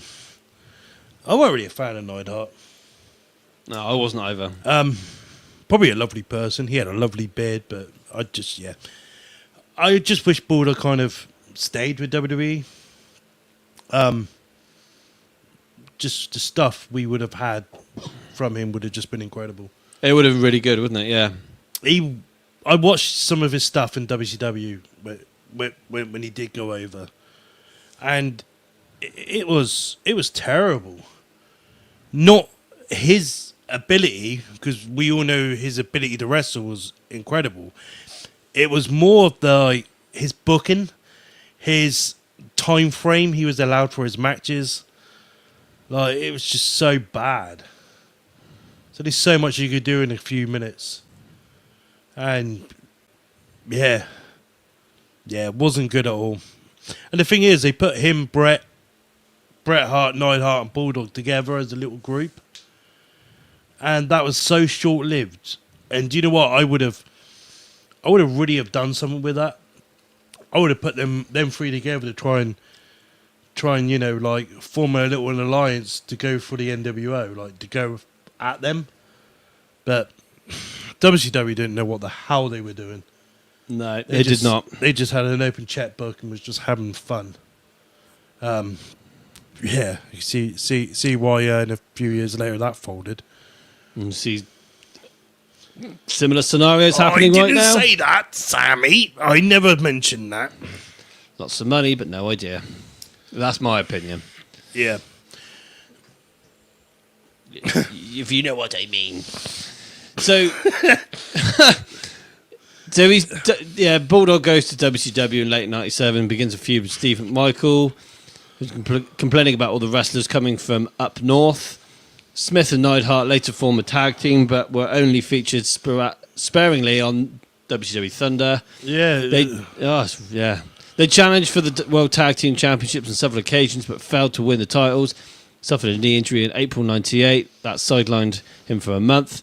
Suffered another more serious injury on 14th September 1998 at Full Brawl during his match with Neidhart against the Dancing Fools, Disco Inferno, and Alex Wright. So this is the famous back injury where Smith landed awkwardly on a trap door Yeah. that had been set up underneath the ring canvas to enable the Warrior to make his dramatic Oh, entrance. thank God. in the Settle night- this for the Ultimate Warrior. Yeah, there he goes again. 1992 all over again. The result of a spinal infection that nearly paralysed Smith, hospitalising him for 6 months. However, while recuperating, Smith's WCW contract was terminated due to his inability to perform. This is quite serious because he gets a back. I've got a couple of notes here actually. So he gets the back injury. His infection is between his shoulder blades and lower back, which resulted in a spinal staph infection. Yikes. I can't even imagine how painful that is. No. Whilst in hospital, his WCW contract was terminated. Probably a blessing because he had the rest of the year and he had. Who terminated his contract then? Oh well, Bischoff. Because he was just no good to go. I don't think he saw the potential in him. There's quite a few of those guys from WWE going to WCW around this time. They never got a look in. I look at Bret Hart's run in WCW was just a joke. Bulldog were going to have no chance. It was sad, Bret going to WCW. It was just, yeah. At least Bret did things. Bulldog was just doing nothing. Mm. And then he gets injured on their watch, Yeah. on their show, and then that's it. His contract's boo. Bye-bye, we're not paying you. That's exactly it. Stupid trapdoor. So, he has just about a year off. Literally a year off. So, we're in September of 99. Sadly, guys, this isn't probably the best part of the British Bulldog Davey Boy Smith's career is behind us now, from the point where we're at in the timeline. So we're in 1999. It's September of 99, in keeping with the company's new attitude, Smith returns to the WWF. His first pay-per-view match back is Unforgiven 99, where he does wear Union Jack tights. Was this wasn't a 6-pack challenge? It was. It was. He was heel though, wasn't he? Kind of, yeah. So the Bulldog returns chasing the WWF Championship, which when I was a kid, actually, I thought, oh, hang on, this could potentially happen. They really did try and push him. They pushed him into that main event picture. Yeah. They changed his look a bit, and Smith begins wrestling in jeans instead of his usual Union Jack flag adored tights. And his theme music was a remix of his previous theme, Rule Britannia, and then later, like a whatever the hell it was. It just had this woof, woof, woof, woof. I love that song. It's okay. Must be a Braun Breakers one. You know that one as well? Yeah, yeah. Do, do, do, do, do, do, do, do. Dude, yeah, that's it. Riff, riff, riff, riff. Riff, riff. Riff, riff. I just prefer Rule Britannia. Yeah, that's too. probably because there's a little bit of patriotism inside me. Is she still checking to see if we got merch? That's probably why she's been gone for an hour. Breaking show news. What's happened, Alex? What's happened, Alex? Alex, tell us what's happened. Oh my God, I feel like we've missed something out here. We can't go on Facebook, Alex. No, I can find out. Hold on, Alex. Hold on. Hang on. This is breaking bloody news right now. Hold on. Oh, God, what we got here? Oh, Ryan Nemeth has filed a complaint against AEW alleging harassment and threats by CM Punk and accusing AEW of failing to address the issues. His claims include being threatened by Punk in June 2023, being removed from an event at Punk's request in August, and being pressured to antagonize Punk publicly. Nemeth says AEW sidelined him, ignored creative pitches, and failed to take action despite his repeated complaints. His contract expired in March 2024. Following his last AEW appearance in November 23, AEW offered him settlement tied to an NDA, which was later withdrawn. Nemeth, who sought mental health support over the ordeal, is advocating for a policy change and financial compensation while expressing appreciation for some AEW personnel who supported him during the dispute. Ah, fuck. Who's this? Dolph Ziggler's brother. Oh, him. Ah, fucky. Ziggler's brother. What a fucking crybaby you've grown up ass kid. Oh, yeah, he's an idiot, Alex. Yeah, and he's a He's a baby. not only is he an idiot, Alex. He's a bitch. Yeah. Oh, I'm not reading the above. What have I missed?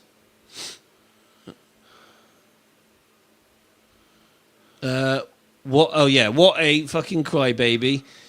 You're a grown-ass man. Kick his ass or something, for fuck's sake. Suing for emotional damages. Yeah, he's a little bitch. A little bitch. Little baby bitch.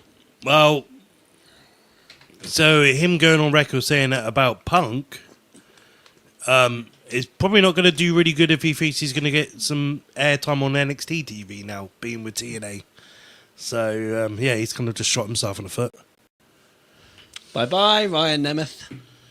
Yeah. Oh, well. Bye-bye, Dolph Ziggler's talentless brother. Dolph Ziggler Jr. Yeah, you Bitch. fucking bitch. Bye-bye, right. Kenny Dystra, you bitch. Where are we to? Bulldog goes back to the WWF. Yep. Chasing for the gold. Kind of. That fails. Has a feud with... first of all, he wins the Hardcore Championship from the Boss Man on SmackDown. 9th of September. Yeah. Yes, I remember this. This is SmackDown. It was, yeah. Yeah. That's when he come back with the remix version of Raw Britannia. That's right. So he turns heel and he starts a feud with The Rock. He headlined Unforgiven as part of the Six-Pack Challenge. And he did return to England at the Rebellion show and defeated X-Pac. Oh, nice. So, I mean, this run's not very memorable, guys. It's actually kind of sad, really. He has a match with... It started off all right. the first couple of weeks were great, but Yeah. the problem is I think they lost a lot of faith in him. WWF management lost a huge amount of faith.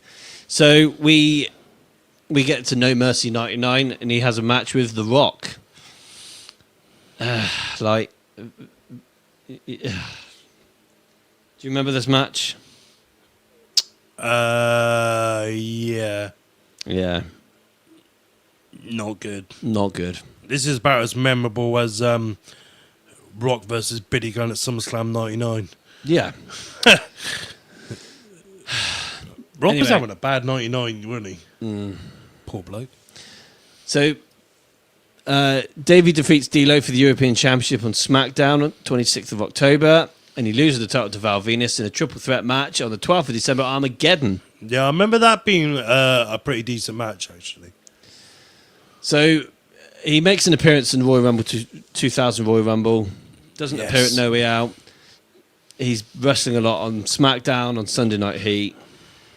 Doesn't appear at Romania, doesn't appear at Backlash. He doesn't actually have another pay-per-view appearance at all.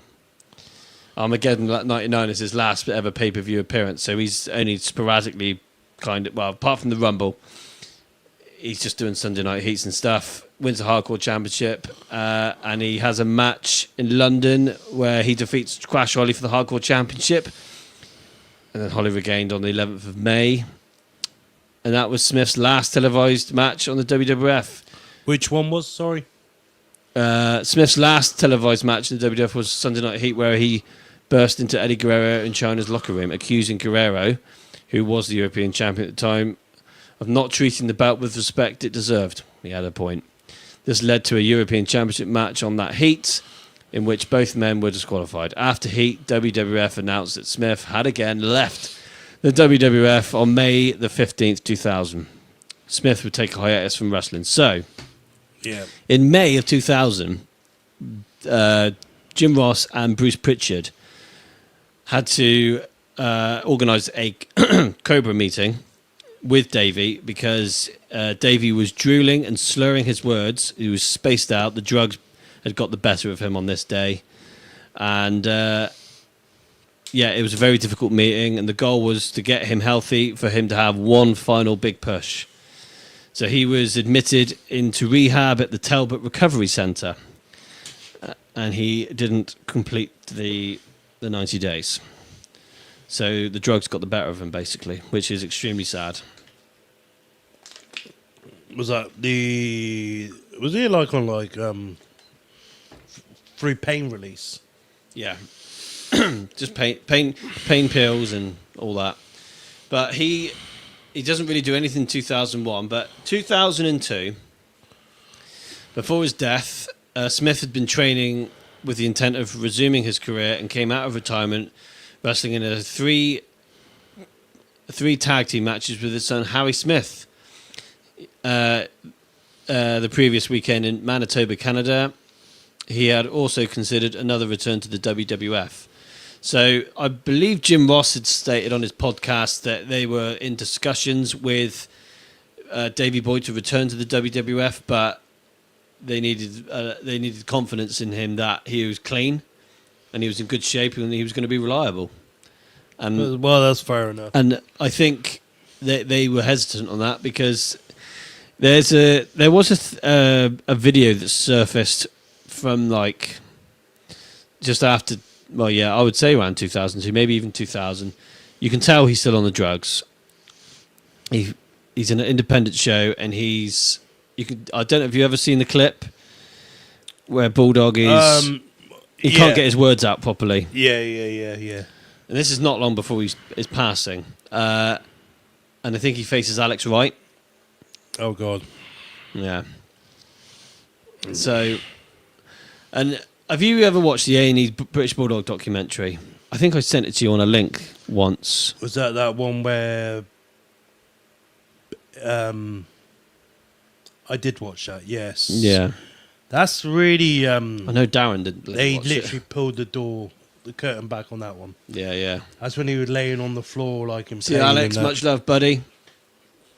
See you, Alex. See you, buddy. Who's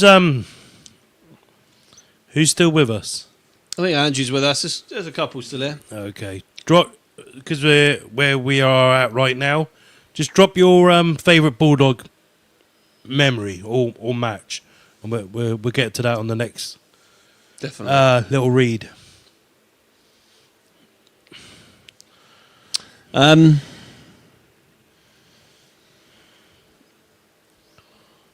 Right. So.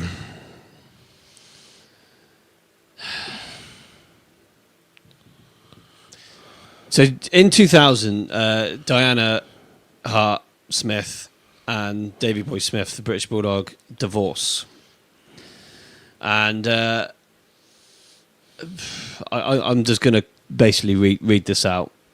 So I'm just going to go back in time just briefly. So obviously British Bulldog married Diana Smith. And they had two children, Harry and Georgia Smith. But in January 2000, Smith and Diana divorced, with Diana ultimately gaining custody of their son.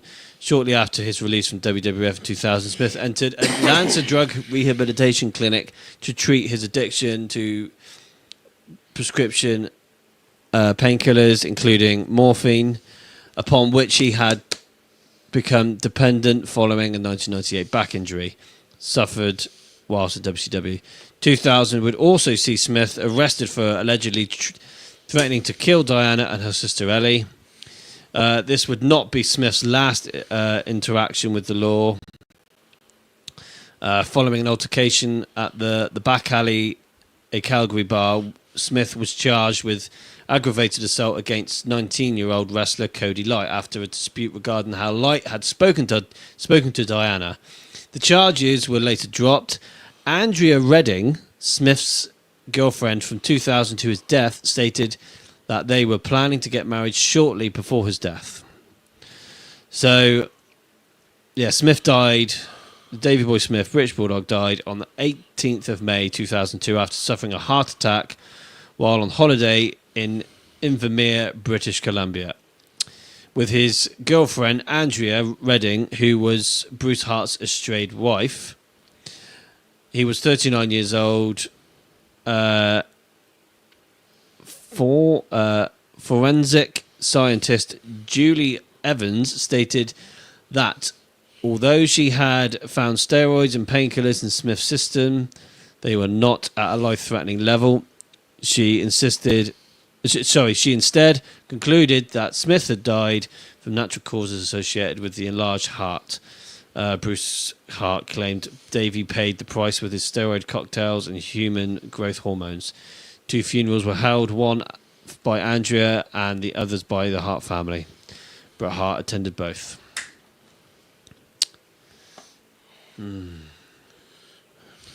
Very, very sad.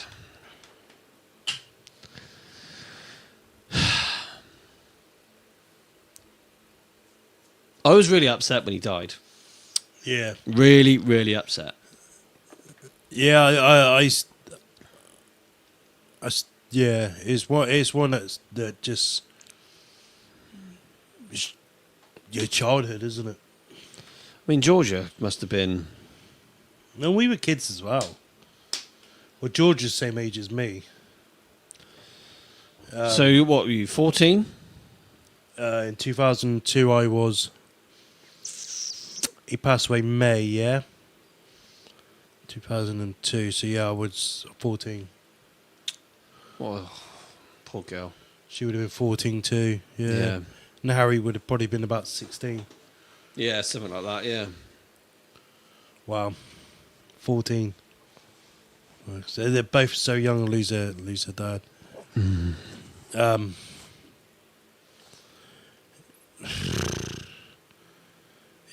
It's yeah.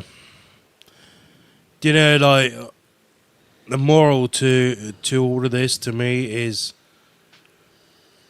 Bulldog pushed himself this hard in life, in his wrestling career, to show Dynamite Kid that he can make it. All the research that I've done, we've both done, but the stuff I've been reading up about, it all boils down to the fact is Bulldog wanted to prove how good he was without Dynamite. It always leads back to that. When the British Bulldog separated and Davey went solo, and he come back to the WWE, he increased a lot in size. Obviously steroids and other things like that. He pushed himself that much harder because he felt like he had to, because that's what Vince wanted in a wrestler. For example, if Eddie Guerrero went to WWE in '96, he would have never have been a WWE champion. If Eddie Guerrero body frame that he had in '96 was in WWE in 2004, like that body frame, wouldn't have been a champion. Because Eddie was pumped, he was the champion because that's what Vince looked for. So Bulldog had an image to keep to show Dynamite that he didn't need him. And, you know, accidents also happened in the ring and with WCW stuff in '98, plus all the abuse Bulldog's done to his body. I think that's what kind of, just broke him, basically. He was broken. Yeah. But I as a fan of the Bulldog, I will say I think he can tick that box that I believe, like, he showed Dynamite that he didn't need him. I think just that moment at SummerSlam '92, standing there with his wife or his brother-in-law, just put on like one of the greatest wrestling matches of all time. Sold out that arena. I think that, to me, is when he knew, us, for me as a fan, knew that he made it that night, and yeah, so yeah, he definitely made it on his own. But Bulldog was he had a lot to prove, and I believe he proved it. He did. He proved it by pushing every barrier down, pushing every possible limit, and going beyond what you should have done to achieve it. Yeah, He went down the wrong path to achieve his goals, yeah, and he did it. He did it for us fans. You know, everything he did to make himself look that good and perform in the ring like he did was for us. It was for all of you to deliver and to entertain and to give us a bloody good experience watching a wrestling match. And that's exactly what he did, more or less, every single time. yeah. His booking, though, was obviously very questionable, especially in 99 and 2000 for the WWF, but that was probably because they wanted him to be reliable and clean. Yeah, 100%. I feel bad and I feel terrible that he was his own worst enemy around this time. And it's freaking sad. He's not with us now. But you got to think as well, like this was back in the late 90s,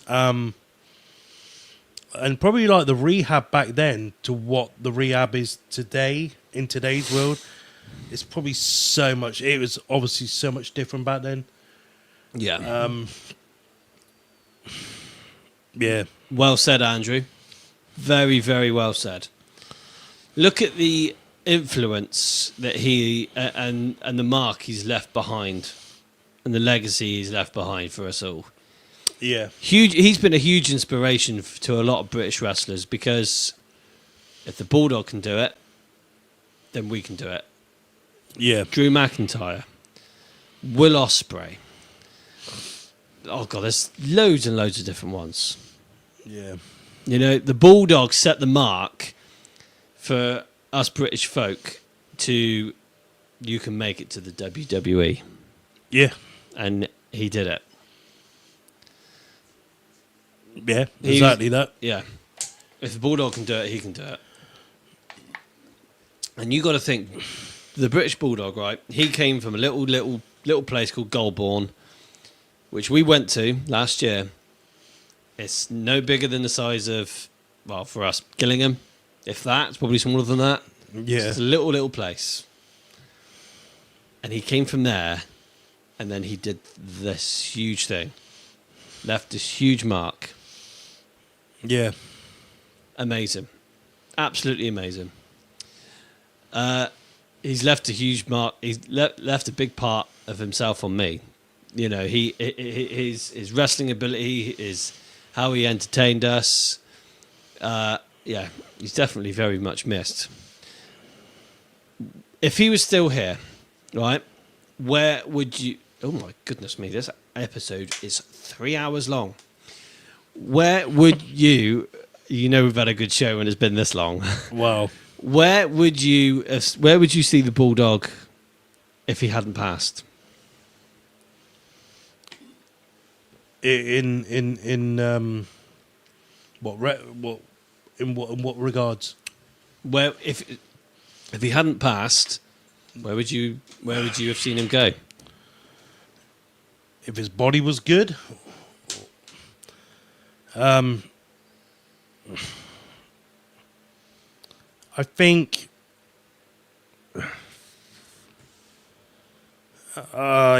he would have been good in TNA. Wow. Yes, he would have. I think it was an up-and-coming company. And I think, obviously, him and Jarrett, they got on quite well. And I think Bulldog could have really have helped a lot over there. He would have. And I think it would have been a good footing as well to get his son in later years. Yeah, I think Bulldog over there, mentoring a young AJ Styles and the likes of them, I think would have been really good. Do you know what? That is bloody amazing what you just said. Oh, thank you. Who would have thought that? The Bulldog in TNA. You got to think Bulldog was coming up we were going. If he was still alive, he'd be coming up 40. Oh, what, at this time? Yeah. He was just about to turn 40. And this is the same year where you had young Cena, young Orton, young Brock Lesnar. Bulldog would have... He would have been misused in WWE around this time. And yeah, this TNA just started up, so Bulldog would have been great over there. Yeah. Or I would just I would just open up a wrestling school with him and the Hearts. Brett, Bulldog, Owen. Like, can you imagine that as a wrestling school? Imagine them two as your mentors. Owen and Bulldog as your freaking teachers. Yeah. You know, where I would have gone. Yeah. Yeah, it would have been cool. Yeah. I think him going to TNA would be a great fit. Yeah. I think his wrestling career in general, because of the state of his body, probably would have come to an end anyway. Yeah. I think he would have had a couple years left and that would have been it. Yeah. But TNA would have been a hell of a good idea. Yeah, I think that would have been great. I think that really would have been great. I think today, if he was still with us, I think he'd be doing a lot of appearances. He may have a school. Oh, he would be definitely for the love of wrestling. He would be, yeah. Yeah. Definitely would have been there. I've never seen the Bulldog either. Never seen him. Yeah. Now, let me think. No, I didn't. Rebellion 2000 and Insurrection 2001. No, I didn't see him. The closest thing I've ever got to the British Bulldog was apart from visiting his grave, but the closest thing I ever got to him was Rebellion 2002 when I went there. They did a tribute package to him by Kid Rock. Okay. That song by Kid Rock. His Bulldog's tribute song. The long winding road. Kid Rock. I can't remember. It's a great song. But yeah, they played that right at the start of Rebellion 2002. Everybody there is all hyped up. Manchester, Rebellion. And they played that right at the start of the show, just before the pyro went off. Wow. And it's just like, shit. You keep him... He passed away in May. This was November. So May, June, July, August. Like, them 4 months was like raw. Like, they were hard. And then, yeah, you kind of getting through all that, and then you go to the wrestling and they play that. I get it, but Jesus Christ, that set the mood. Yeah. You're like, and look how great this guy is, and that's right, everyone, we're going to start the show now. It's like, fucking hell. It's a bit deep, especially for me at 14. Yeah, yeah. Well, 15 at that point, but wow. So Davey Boy was inducted into the Hall of Fame on his own in 2021, kind of. Yeah, overdue. Very, very well overdue. But we got him in the Hall of Fame. Yeah. I think if he was alive, him, receiving that Hall of Fame induction would have been just brilliant for us UK fans. Yeah. I love that. I loved his Hall of Fame, the one they did. It was so good to see Harry and Georgia and Diana. It was good. Do you know what? It was just so good to see Diana again. Diana again. She's aged great. And seeing Harry, it's always good to see Harry because it reminds me of a bigger version of his dad. Yeah. I just think it's just bad that WWE just re-signed him to make himself look so good to then fire him or release him. was around that time, wasn't it? Yeah, they just did it to make himself look good. There's a Vince's in that, though. Yeah, that really annoyed me. I would love, going forward, we got the Royal Rumble coming up. Imagine Harry Smith entering the Rumble. Yeah, that would be really cool. It could work out because I believe his contract with MLW, is it? Yeah. And Is that who he's with, is it? Yeah, I think he's working with them, and he's also doing something in Japan. I think the MLW thing comes to an end in the new year. So Well, we're going to get... what's Dynamite Kid's nephew called? Tommy Billington. WWE aren't interested in I him. mean, what is he still in AEW? Or? No, that's only a short-term contract. He's in Japan at the moment. Short-term contract.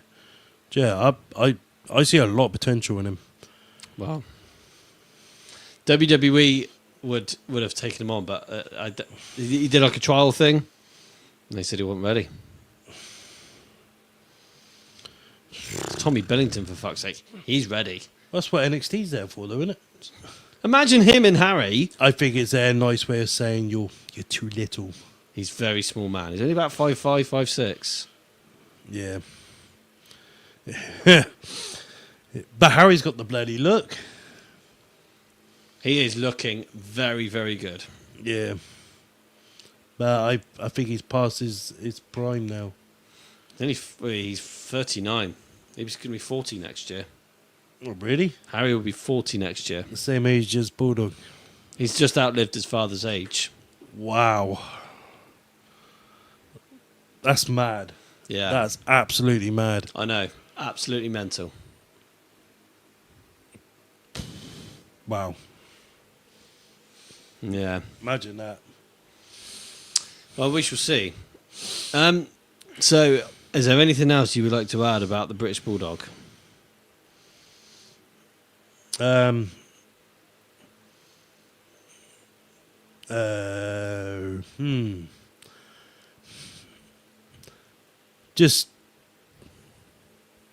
just grateful that he made my childhood in wrestling just so amazing. Yeah. And I loved his Hasbro wrestling figure as well. That was one of my favourites, but the little finger always kept snapping off. Yeah. It was one of those. I know the one you're on about, yeah. But yeah. Me growing up in the new as a New Gen fan, me and my brother, he had his Razor Ramon, that was his guy, and I had my Shawn Michaels, that was my guy. But we always met in the middle with Bulldog. And it was only them three. It was always them three. But Bulldog was our meet in the middle. So yeah, that's my childhood, you know? Yeah. Sadly, I never really owned anything British Bulldog related. No? Apart from my toy European Championship. That's the only thing I had. Wow. That's all I had. I never had an action figure, never had a T-shirt.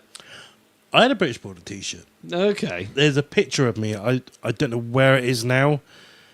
There is a picture of me milking a cow at Farmer Giles wearing a British Bulldog t-shirt. Oh, wow. Yeah, from where we used to buy wrestling clothes to back in the 90s. You used to have to send a check or cash through on the post, and then they'd send it, wouldn't they? Yeah, something like that. Yeah. Those were the days. Don't know. I didn't really have much money then. No. I was 8. Wow. I would say I also think British Bulldog. That was my first ever wrestling t-shirt I ever owned as well. It didn't last long because it was white. Yeah. I think Tom messed around with 8 cows at Farmer Giles. It was. Yeah, it was white and cream. Yeah, ruined.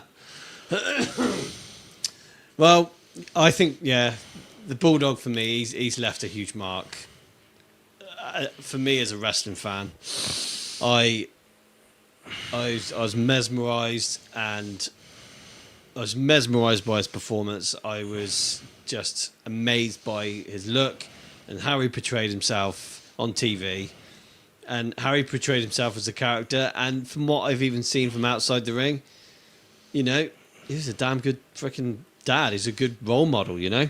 Hell of a role model for us British wrestling fans, like growing up as a kid, like that's the British Bulldog.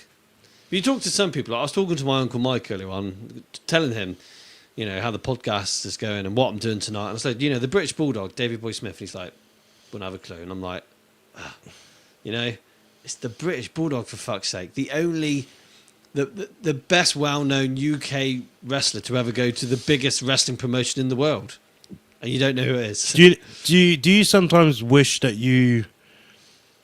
Do you sometimes wish, as weird as this sounds, that you never liked wrestling? No. Because sometimes I wish I never even got into it. Because when you get, like us, we're so into it. We're so into the wrestlers. And then when they... Wrestling, back then, the death age was so young. I get that. And like the Bulldog, like Owen, like a lot of like Bray Wyatt, like a lot of them. I know Bray Wyatt's a bit different, but Yeah. Eddie Guerrero, then it's, I don't know, like being a wrestling fan, it's something you connect to them more than any other thing there is. I think it's because we just respect them for how they put their body on the line for our entertainment. Yeah. And Davey Boy went all out to entertain us, and he paid the price. Yeah, Which is why I'll always respect him and love him for what he did for us. It's just a shame what happened to him. yeah. He could have easily been a bus driver, He could have been a bus driver. and he would probably still be alive now, and he'd probably be drawing his pension ish. He'd be 60. He'd be 63 now? He'd probably still be driving the bus then. 62? Yeah. He'd be 62. But I can imagine him driving a bus. No, He was born to entertain, and which he did, and he put on a great show. he did. One of the best ever. Extremely underrated, but one of the best ever. Yeah. I'm going to take something out of Bret Hart's caliber. In my eyes, Davey Boy Smith is one of the best the best there is, the best there was, and probably one of the best there ever will be. Yeah. He was that good. Yeah. He's definitely the best to come out of England. 100%. No one else touches the sides. Drew does to some degree, but he's from Scotland. He's from Scotland. Yeah. Bulldog. Just closest thing to Bulldog that come out of the UK that's on his level would be his cousin, Dynamite Kid. Yeah. Yeah, it is. So it's just it's in their blood. Yeah, it is. Bloody wish I had more of it in my blood, and I wouldn't have got myself involved with women. And then maybe I would have been the next one. Maybe you could have been there too. Well, with you and the woman. No, a tag team. What? Wrestling tag team. Oh, wrestling tag team. Oh God, I wonder where we're going there. All I ever wanted to do was be a wrestler. That's all I ever wanted to do. It's taken me until, for me, I'm mid-30s now. Like, if I had this mindset when I was 18, I would have done it, no problem. Because I was determined, I was passionate, I was dedicated, I would have excelled. Could have gone to Salisbury and get Joel to teach you. Nah, I would have taught Joel. Yeah, it wouldn't take long. You probably need to go for a month. Exactly. Probably know about the same level as him then. It's crap. But you get my point. Because of the influence of someone like the British Bulldog, Davey Boy Smith, he is one of the best ever, and he is sorely missed. But we will keep his memory alive by watching his matches, loving the history that he has created, and we're going to keep his memory alive by talking about him like we have tonight. Yeah. So I feel like we could end the show on that lovely note. Yep, I got nothing else to. No, thank you, Davey, for everything that you've left behind, and we will do our best to keep your memory alive. And thank you to Georgia. Yes, that's true. For letting his fans still like the little tours she do with his clothes, and it's cool to see. It's the only thing we got to see. I'd love to see more of Georgia. Yeah, She was. Well, I think at some point Georgia will probably watch this show, and I want to thank her for collaborating with us on Instagram. It means a great deal to us. Thank you ever so much. And I want to also, we would love to see. Right. I'd love to.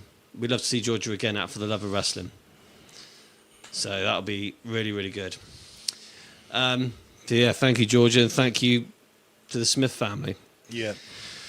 So on that note, guys, we are going to end the show, and thank you all ever so much TDS Wrestling Show. for sticking around tonight. Myself, Sam Watts, the showstopper, the headline of the main event, CM Punk, Mark, myself, Sam Watts, and the walking weapon, the big Talboski, Terry Bloody Johnson. We want to thank you very, very much for sticking around for 3 hours and 17 minutes. We will see you on Monday, where we still continue to do a little bit of the British Bulldog. We're going to be talking about the European Championship. That's right, guys. So more Bulldog to come in some form. Yeah. But Monday is going to be the WWE European Championship, and then on Wednesday we are going to be reviewing NXT Deadline plus a little bit of our 1998 timeline from Capital Carnage and various other little bits and bobs from myself and the Teddy Bear. Going to be an interesting evening. It's going to be an interesting couple weeks. We've got loads of crazy shits coming out. It's going to be great fun. Yeah. Well, on that note, guys, we are signing off. Excuse me, I'm freaking burnt out and I'm tired and I am ready for my bed. Oh, yeah. We are signing off. Thank you very, very much for tuning in. Follow, like, subscribe, and share the freaking love. We're signing off. Bye-bye. Thank you, guys. Thanks, guys.